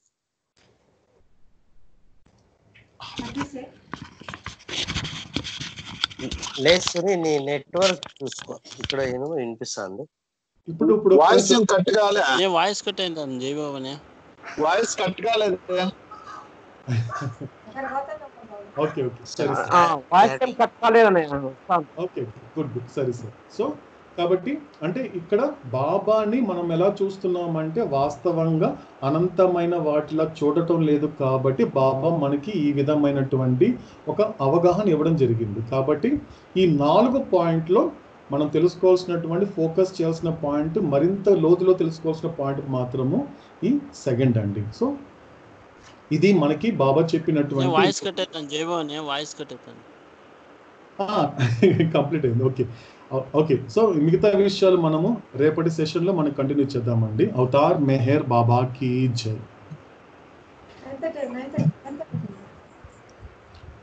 Anand just over to you. నువ్వు జస్ట్ షేర్ చేస్తున్నావు కదా, నువ్వు షేర్ చేయి. ఎంత నువ్వు 10 minutes తీసుకుంటావు? సరిపోతుందా? 10 minutes. Okay, please carry on. Avatar Meher Baba కీ జై.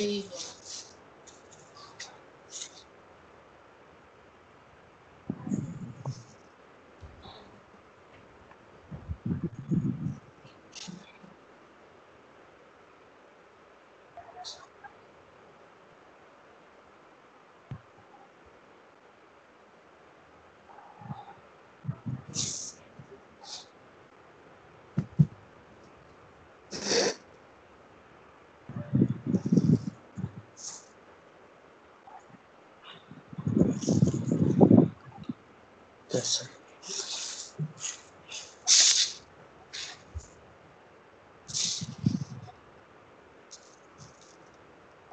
అని ఒక్క నిమిషం.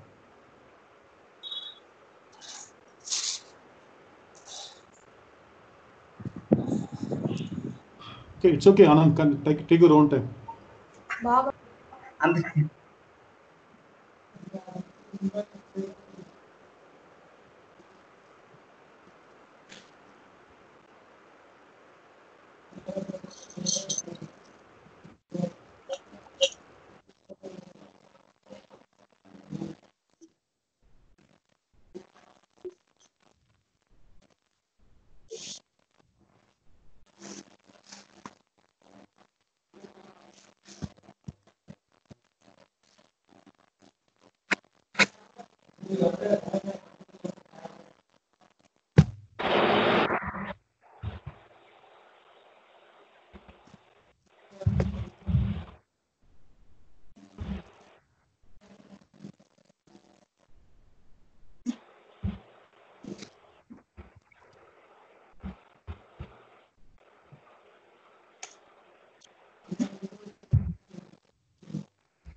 అని వస్తుందా?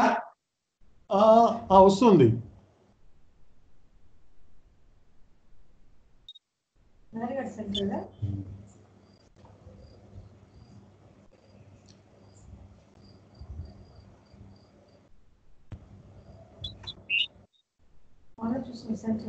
సెంటర్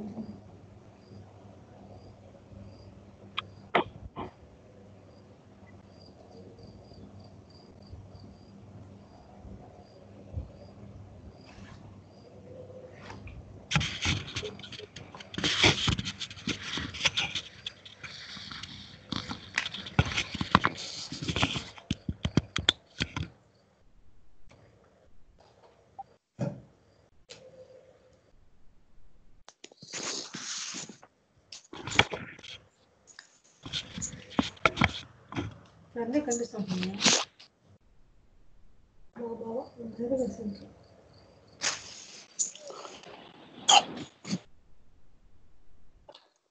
మెహర్ సౌండ్ వినిపిస్తాండిలే ఏమైనా?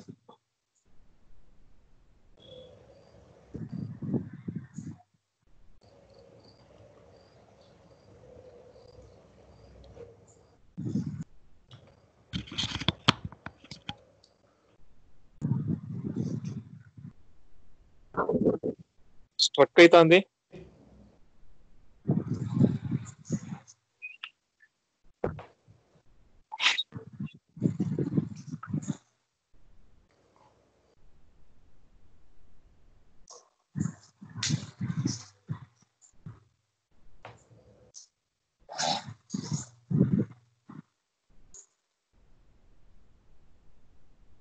మీరు స్ట్రక్ అవుతుంది.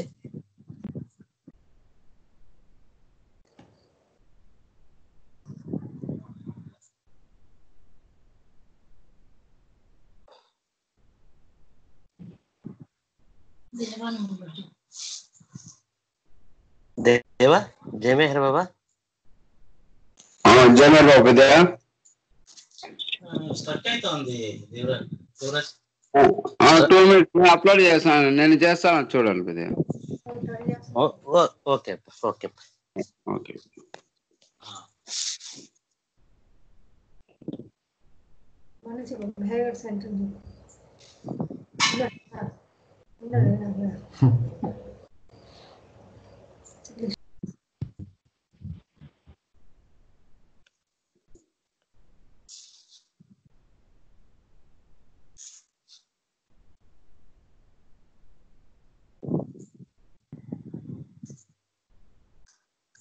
अवतार मेहर बाबा की जय. జై.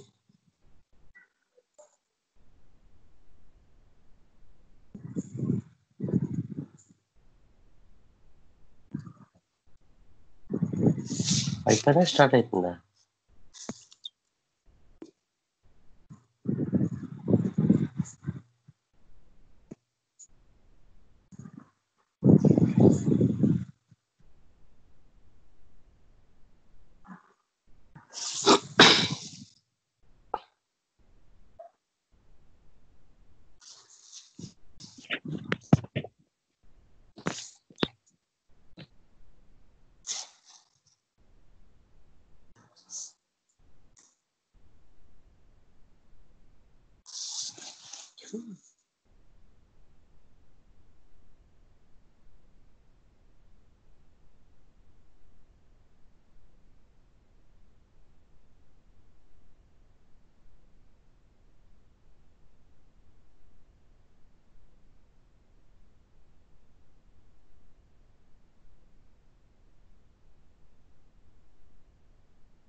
మెహర్ అని చెప్పు, ఒక సాంగ్ ప్రజెంట్ చేస్తామా?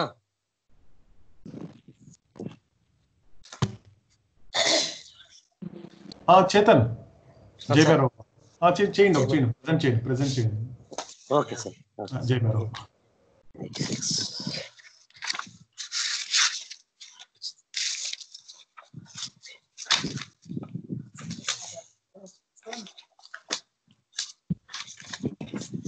अवतार मेहर बाबा की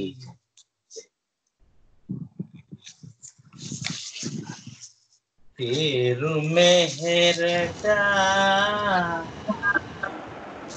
ప్రేమను సగునట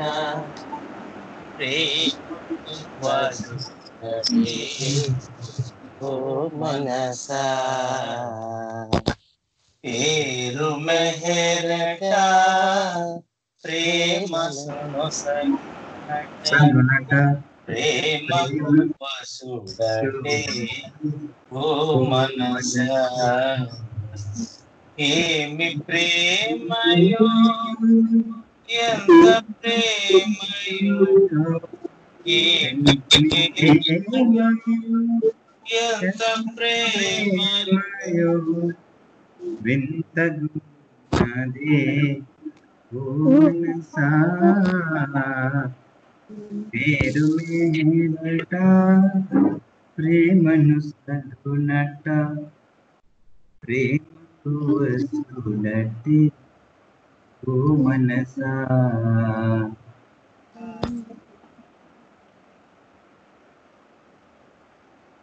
కష్టముతానట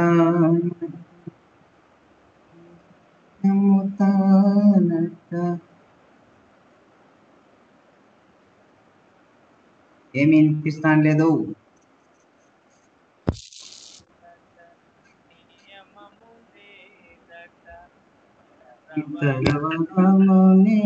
అడగకూడదట అడగి పొందునది అతని రాతమట ఆ అడిగి పొందునది అతని రాతమాట అడుగక పొందిన జన్మధన్యమట.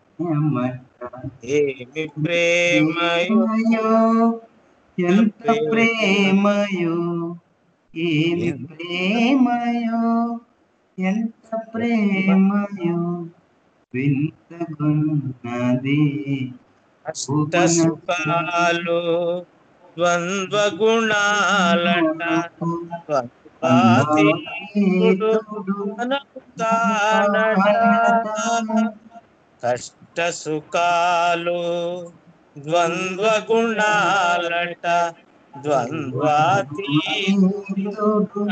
అనుతానట ద్వంద్వములను ద్వంద్వములకు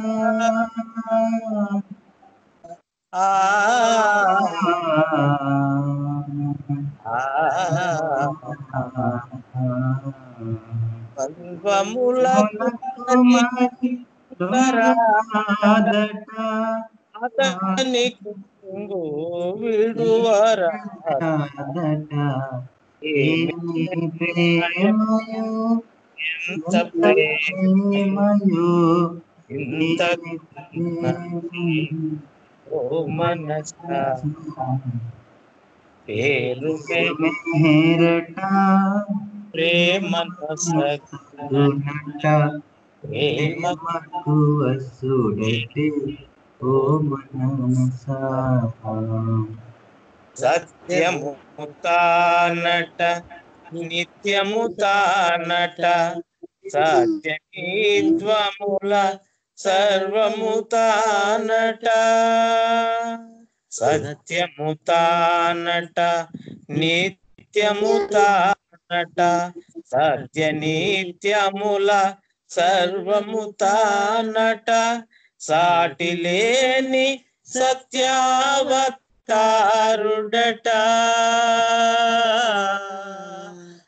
ఆ ఆ సాటి లేని సత్యావతారుడట నేటి యుగమునకు వెలుగబాటట ఏమి ప్రేమయో ఎంత ప్రేమయో వింతగున్నదే ఓ మనసా పేరు మెహరట ప్రేమను సగునట ప్రేమకు వశుడటే ఓ మనసా अवतार मेहर बाबा की जय జై మేర బాబా. ఆనంద్,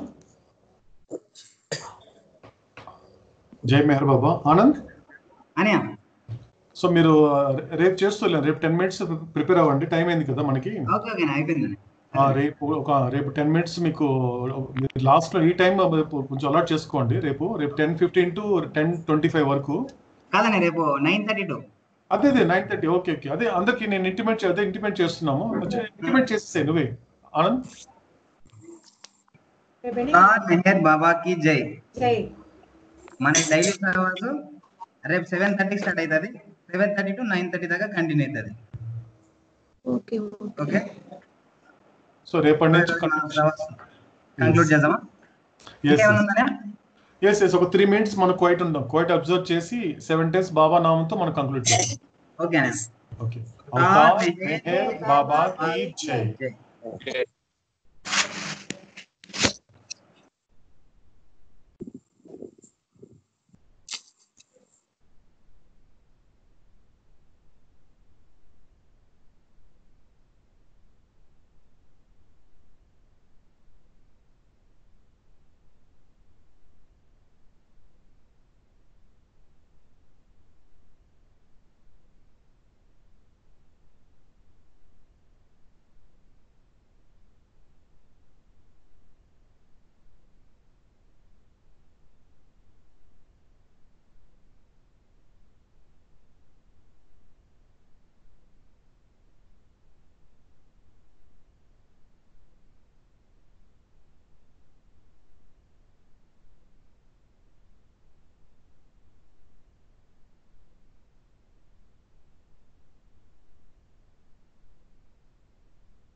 अवतार मेहर बाबा की जय। अवतार मेहर बाबा की जय। अवतार मेहर बाबा की जय। अवतार मेहर बाबा की जय। अवतार मेहर बाबा की जय। अवतार मेहर बाबा की जय। अवतार मेहर बाबा की जय। రేపు కలుద్దామండి అందరూ. అందరికి జై మెహర్ బాబా. जय मेहर बाबा। जय मेहर बाबा। जय मेहर बाबा। जय मेहर बाबा।